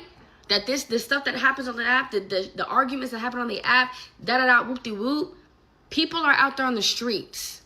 Yeah, for I'm about to get hot. For all you people who say that it is just arguing on TikTok and what's happening on TikTok ain't gonna go in sociological history books and ain't gonna go on social sciences, political history books. You know who's watching what's happening on TikTok and social media? Them. The powers that be. The government. Oh, you mean your boss? I think you mispronounce my manager. That's what you meant to say. You mean your boss. You mean your paymaster. You mean the one who's echoing what you're saying and giving you instructions. That's what you mean. She's all like, oh, yeah, the powers that be are watching. Yeah, they're watching. That's why they sent your ass. The motherfucking police state, the folks who are making the list are watching people who are leaders on this app. They're watching people who are leaders on this app who have thought-provoking things to say about them and who are leaders in the street. Those two have to coincide. V already made a video saying this, one that I reposted, but they absolutely knew who Afeni was. They know who Afeni is. The same way that they know who Elizabeth Booker Houston is. The same way that they know who Monique Black Belt Bay is. The same way I know for facts certain folks know who I am. Some of these discourses, beefs, whatever that are happening on the internet, on social media, people are doing in real life. They're living that in real time. They are on the literal ground. Liberal and leftist alike, mind you. Now, just keep this in mind. All of them have given the assignment that Afeni needs to be the next up. Afeni needs to be the new Tupac. Afeni needs to be the new person, okay? So now they're trying to, it's supposed to be her turn. It's Afeni's turn. And notice, all of them got the assignment. All of them know what they're doing. So all of them are trying to echo her and boost Afeni, whose name is really not Afeni. All of them are trying to pedestalize her and be like, man, she really out there on the ground doing the real work. Oh, this ain't just on TikTok. This is real life. She for real, all about it. Yeah, okay. Mind you, if some of these folks aren't on the ground yet in the same way, right, their people are going to start to be. Some of the content creators you see who talk about this shit are going to be on the grounds, but the folks that state the people in power are going to already know who they are, and they're going to be targeted while they're on the ground. They're going to be targeted. And you need to ask yourself if the discourse you're saying online is something that the state is going to target. That's how you know the discourse you're saying, the opinions you're having, the shit that the table that you're shaking is the right one. Is the right one. And that's how you know you're actually making moves, because they know the powerful voices online and offline. And they're going to be able to know and see the powerful voices that maybe just exist online right now the moment they become offline and they start showing up in these spaces. The reason why I brought Parasol. Now, here's the thing. Notice that they're very sneaky, very, very sneaky. What she's saying is actually correct. But the thing is, that doesn't apply to her. It applies to us. That applies to what we do, not what they do. That applies to when we go to the reparations task forces, and when we go to City Hall, and when we go to a reparations rally, and when we go to even an FBA expo, when us, okay, the real grassroots, the real genuine foundational Black Americans are out there doing what's good for the community. That applies to us, because trust me, they know who I am. The damn mayor of the city of Chicago knows who I am. Okay, so they know that. Just talking on stage, they all know that. They watch social media, they know about the trends. I've gone viral multiple times before, so all of them understand that. And notice that they don't, I don't have all of this support that they have. Now, if these people are really, really, really, really about it, like they claim they are, how do they have all of this support? If these people are super agents and super this and super that, how y'all seem to get a lot of support from a political party to be really about the people, to be really about the community, to be really about what y'all say y'all about. I just find that very interesting. I find that very odd, actually. Okay, because when people are really doing stuff, when people are really out there making moves and making sacrifices or organizing or whatever the case is, they don't tend to get a lot of dominant support, dominant society support. They don't tend to do that. They don't have no white people outside of the damn police station going all like, yeah, free Afeni. They don't do that. We wouldn't have that, but she has that. But she the real one. Okay, all right. Okay.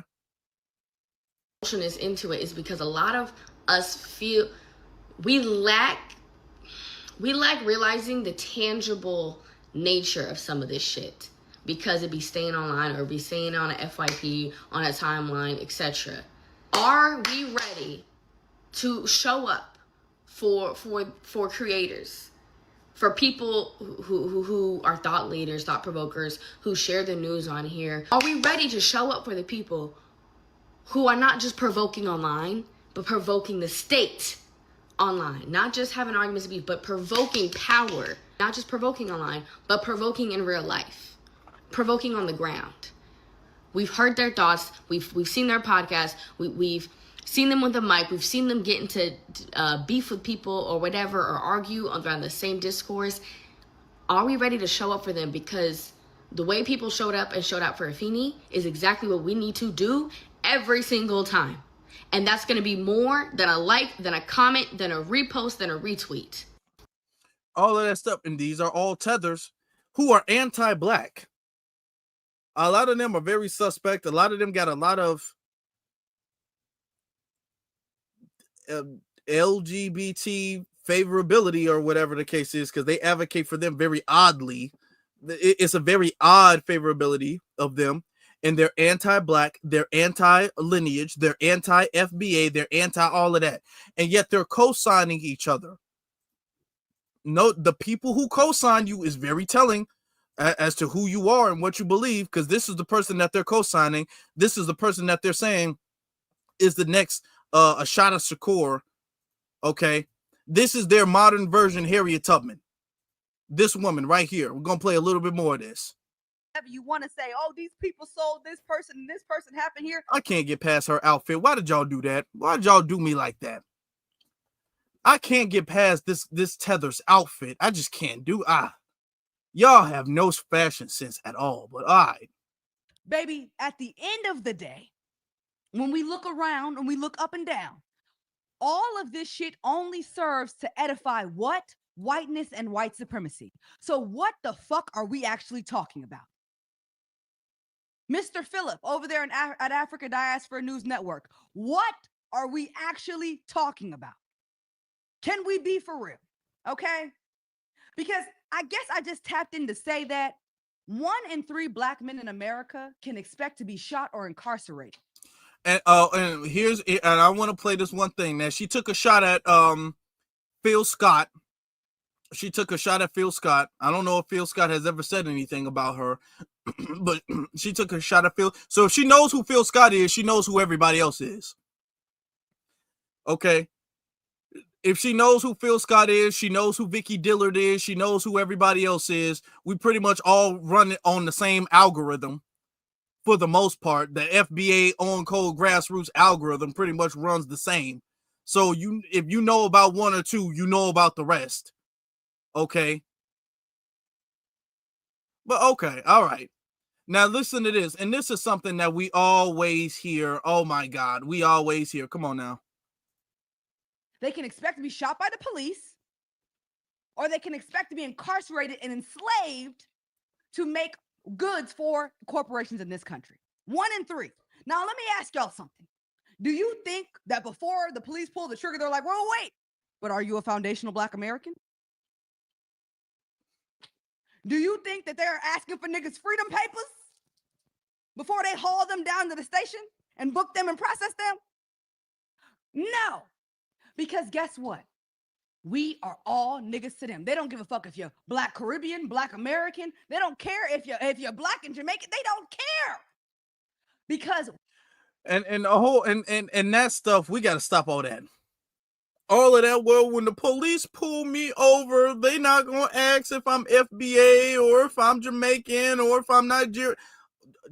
I don't care. I'm gonna just say it like that. I'm not even gonna argue back and forth. I don't care. Let's say, which is not true, but let's say for the fact of the argument, for the sake of the argument, that's 100% correct. I do not care. I don't care at that point. Okay?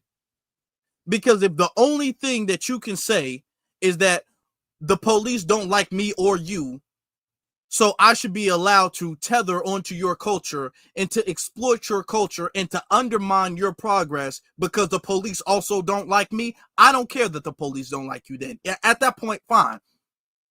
I don't care. All of that, well, the police, they just see black. So what? All right. Okay. Police beat up white people all the time. All right. It is what it is. Hey. Okay.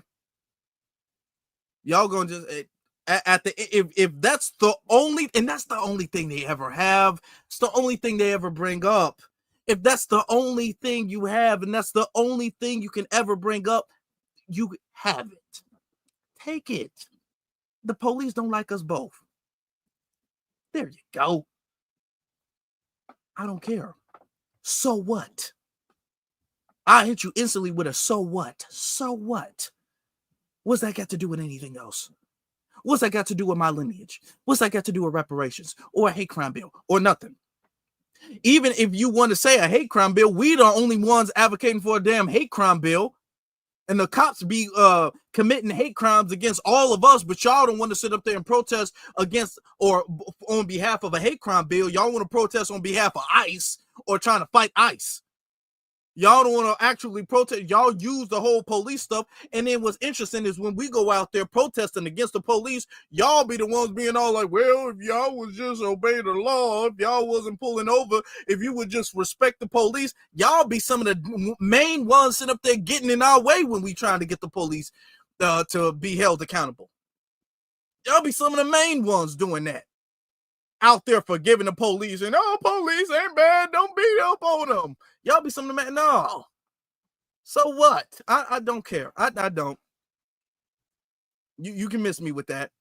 And I'm not even gonna say I'm defending. That's not me defending the police, because I know a tether gonna look at me like, you defending the cops now? You a traitor. No, I'm not defending the cops. I'm not defending that. I'm not defending them. But at the end of the day, I'm going to give you a solution, because you got a solution that I don't have. I want you to keep this in mind. When they say when the cops pull me over, they're going to attack me. They're going to discriminate against me. They're going to do all of this. Here, I want to help them. Can we help them? Let's help them out. Because I do want to help them. I do want to help them. So I got a solution. Listen to this. Okay. Cops don't like me. I'm FBA. Cops don't like you. You're Jamaican and Panamanian. Okay. How about you go home and the cops won't mess with you? I think that'll work.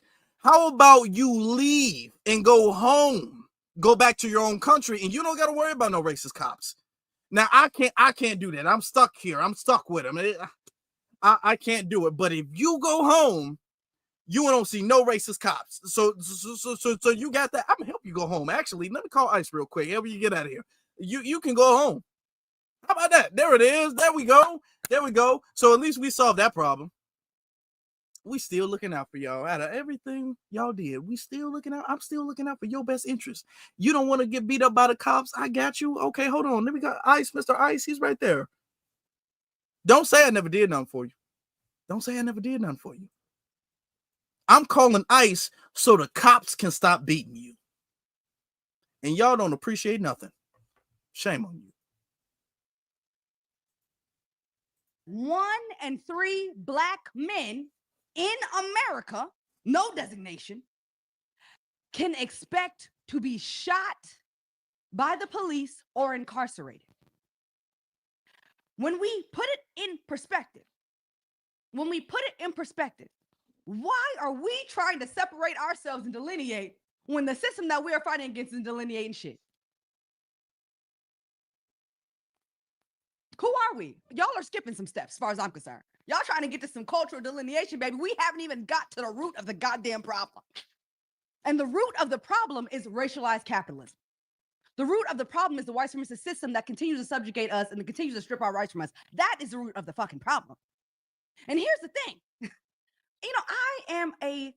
I am a free thinking, open-minded. Notice that another thing too, this over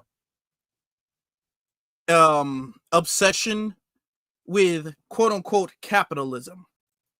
Let me get this out the way. Let me get this out the way.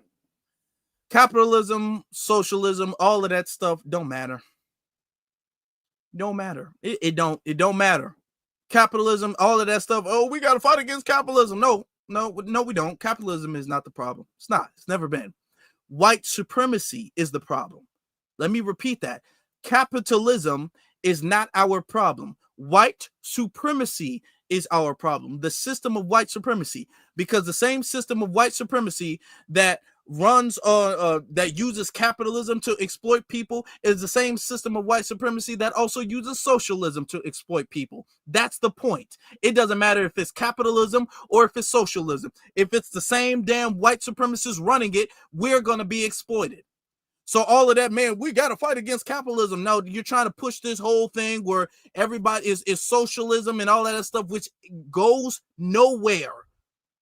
You're not going to change this system. Because that's not the problem. The problem is not the fact that it's capitalistic. The problem is the fact that the government, the white supremacists, they're socialist when it comes to the dominant society. They believe in handouts. Don't let them tell you anything different. They believe in handouts and bailouts and all of that stuff, whether that's the Republicans with Donald Trump or the bailing out the banks with Obama. Nobody wants to bring up the fact that Obama bailed out banks while y'all want to talk about the GOP. And I'm not saying the GOP is like that, okay? That's what it is, okay? They believe in socialism and handouts, okay? Ask Elon Musk about it. They believe in handouts. They believe in that's socialism, that's handouts. They believe in that for that. But then when it comes to you, it's selective capitalism, selective socialism. It's white supremacy. That's what it is. It's white supremacy. So all of that, oh, we got to fight against capitalism and we got to fight for no. We have to dismantle the people who are in charge of the system entirely. And with all of that, we got to dismantle that. Okay. It's the system of white supremacy. Notice how they're always trying to reword things and take it away from the system of white supremacy. The issue is not the system of white supremacy. The issue is capitalism or socialism or the 1% or the Israels or all of that. They always got an issue with every other thing except the global system of white supremacy. Okay. And they're trying to point the direction and lead the movement in the momentum in another direction. All right. Just keep that in mind. Person, okay? I am not saying that you're not allowed to align yourself and have the politic of white supremacists. I'm not saying that. But what I am saying is do not be appalled, do not be surprised when somebody calls you out on your bullshit. Do not be surprised when somebody looks up and says, hey, baby, all the black people, all the African people, all the indigenous people, we're all over here. And you're over there with the folks with the white hoods. So, I guess I'll said all that to say this. If you ask me, you niggas is short-sighted, okay? Because your barrier of entry to sell yourself and your humanity and the black community down the river in order to get access to the American identity, it's a little low, baby. It's a little low. If you don't want the American identity, all I'm gonna say is this: and notice they come over here with this anti-America, America must fall, America's all that. Okay, why are you here then? All this America gotta fall and down with America, and ICE shouldn't be deporting anybody. But y'all don't want to be in America though. Y'all don't like America. Let them tell it. America gotta fall, and we shouldn't want to be American, and we shouldn't. Look, all of that stuff. You wouldn't go to any other country and have anybody talking like that. They wouldn't be talking like that. She doesn't even believe in that stuff. She's just talking. She's just making noise. That's what she is. But they like it. They like her. They selected her for that reason. She's a little anti-FBA tether that has a lot of anger and a lot of energy. So they selected her. Oh, she's perfect. She's young. She's a tether. So ain't nobody in her family going to hold her accountable. She's angry. She curses a lot. Oh, that's perfect. Oh, that's perfect. And she's out there on an assignment, doing an assignment, advocating for everybody and their mama in America except us. We are the only group of people being disparaged in our country. Keep that in mind. We're the only group of people being insulted in our country, the country we built. Keep that in mind. Okay? You out there fighting on behalf of a people who, mind you, would never fight on your behalf, but you out there free Palestine, free Palestinians. You're fighting in America on behalf of another country, a country you're not a part of, and a country that wouldn't advocate for you or here. But the people over here are fighting for ourselves and our lineage, and you got the nerve to have a damn podcast episode disparaging us. They like that. They like that. These are agents who've been planted there. Okay, and I want you guys to understand that we're going to see a lot more of that, especially with the election coming up. The election's about to come up. Oh, we're about to see a lot of that now. We're about to see a lot of that, a lot of it. We're about to see a lot of people getting falsely arrested and all of that stuff. Because let me show you something. A lot of people were calling this out and saying the whole thing about her being falsely arrested gives them damn, what is that guy's name? What is that guy's name? I can't remember what the guy's name is. What the hell is this guy's name? Hold on, let me see something. Hold on, what is his name? What's his name? I'm trying to see. D. Ray McKesson, that's his name. A lot of people are saying that they get D. Ray McKesson vibes from this woman. This is what is given. Okay. Look, where is it? Right here. You staging an arrest, and let me let you know how you not a real one. When you have to stage being arrested, when you have to fake being arrested for some type of street credibility, then you're not a real one. You're on the take. That's beyond being on the take.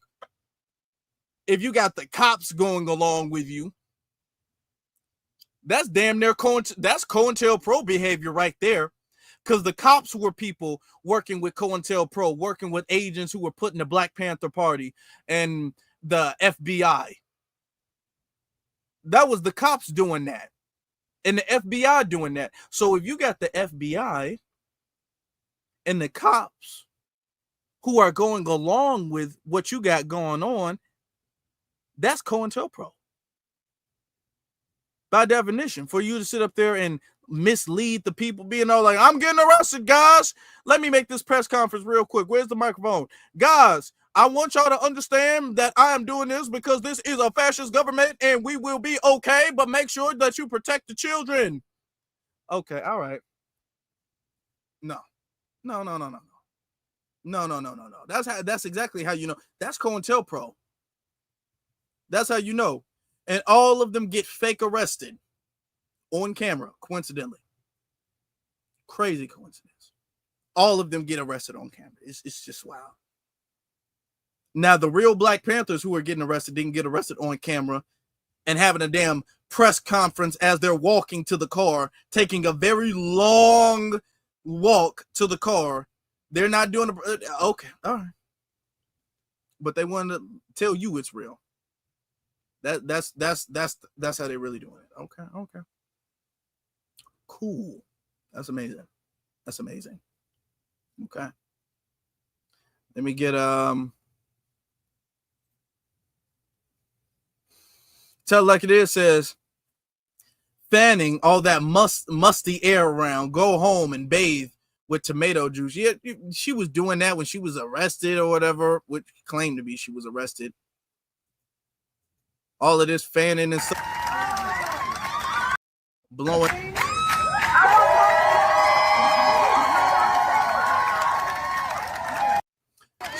Then apparently she started crying. I guess she still had some pepper spray residue left in her eyeballs. Pepper spray that started bothering her days later.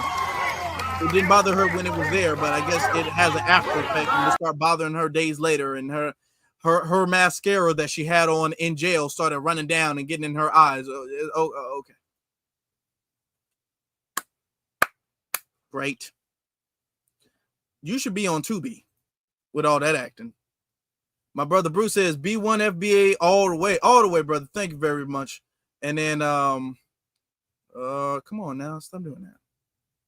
Mansa Musa says it's Ariana Afeni Evans from Silver Springs, Maryland. I knew she was from Maryland, Silver Springs, Maryland. That's very interesting. I knew she was from there because that's why she's in DC. And they got a lot of tethers. They got a lot of tethers in the DMV area. So I'm not surprised Bruce says Stupak is demonstrating your points. Yeah, she is. Delineation is in effect. It is. This is why we got it. Delineation is in effect. This is exactly why we got to do that. We got to be known. No matter what she says, she don't speak for us. She don't speak for us. Not here. Go to Jamaica and try to speak for Jamaica. But Jamaicans ain't going to tolerate this. Our language, got to be careful. Jamaicans ain't going to tolerate the nonsense that you're trying to spew. Panamania is not going to tolerate Panamanians are not going to tolerate the nonsense that you're spewing. Only in America do you get to have a microphone and a blowhorn and you talking about down with America and down with fascism and down with capitalism and down with everything and down with jobs and down with minimum wage and down with, okay, all right. You wouldn't go nowhere else doing that. Wouldn't go nowhere else in the world doing that. That's how you know they're an agent. I like that. Tell it like it is says the revolution will not be tetherized. It will not. We will not have this revolution tetherized. No, we won't, brother. No. Stupid. No. All of this stuff, these are tethers who are on the take, and everybody who supports them is on the take. Consciously. It's crazy. How do you do so many interviews with these Democratic Congress people, Conscious?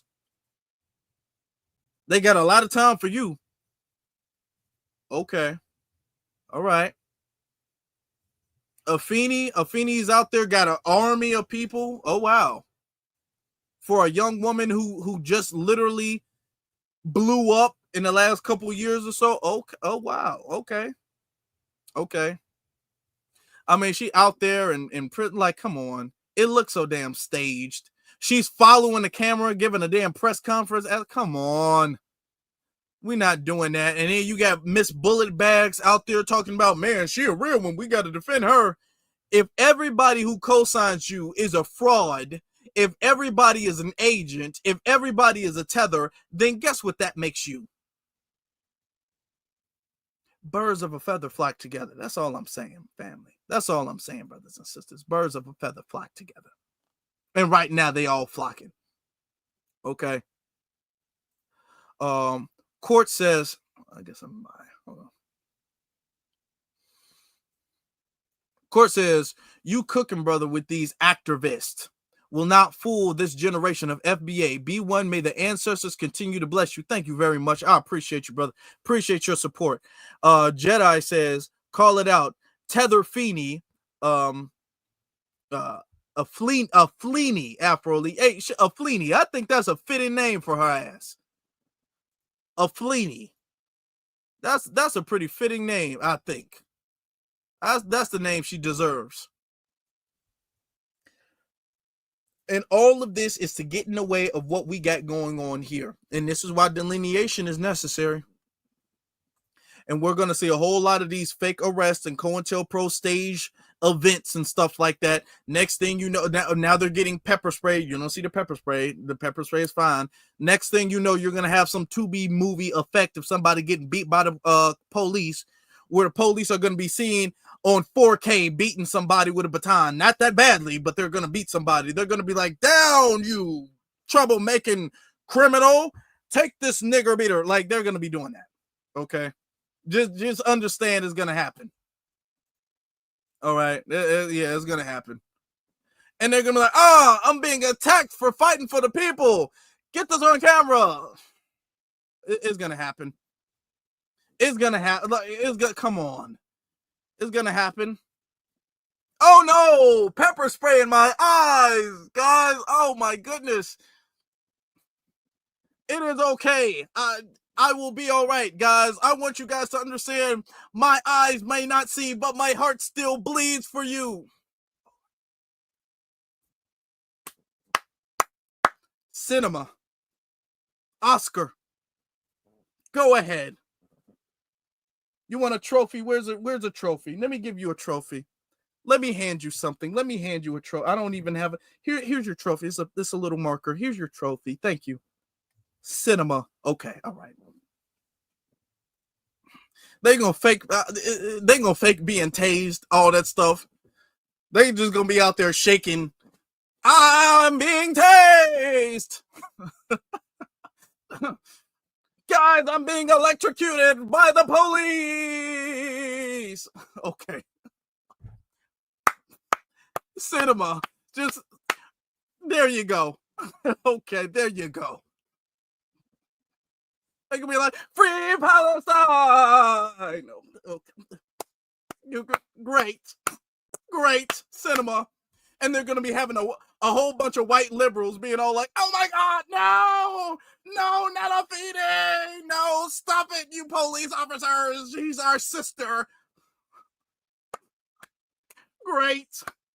This is wonderful. Oh my God. Okay. Tubi in real life. That's just fantastic. It's so entertaining. Okay. But no, we're not going to take that serious. No. They're going to be sitting up there out there getting fake shot.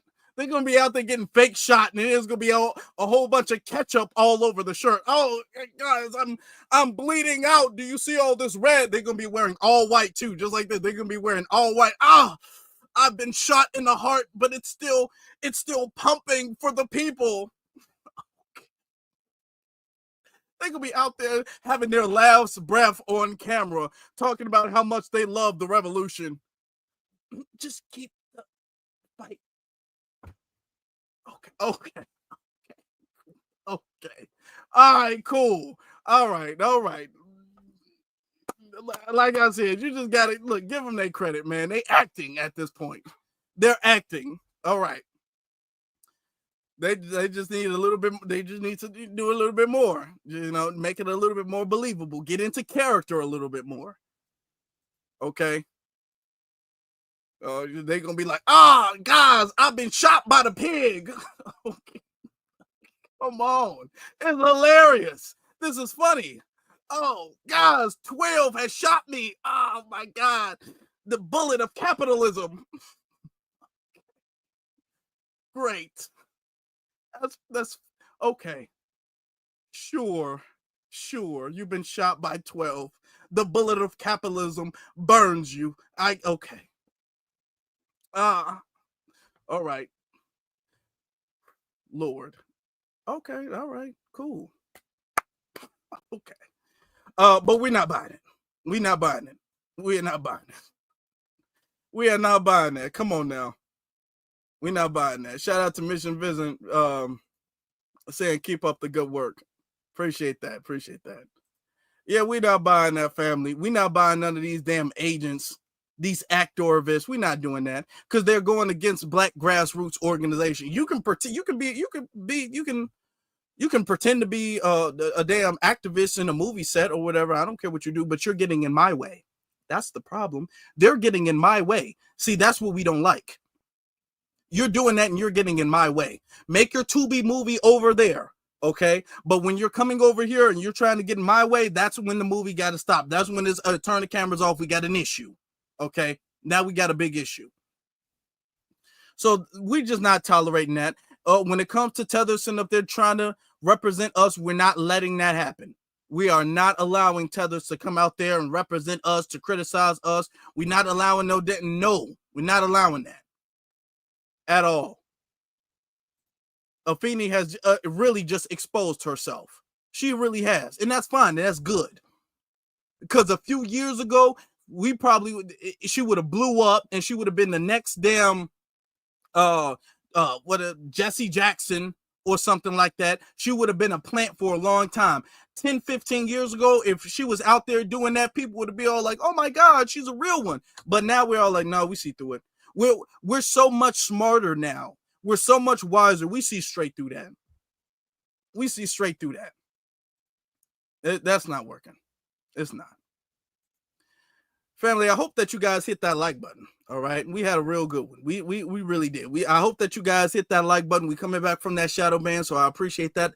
Thank you all for that. Thank you.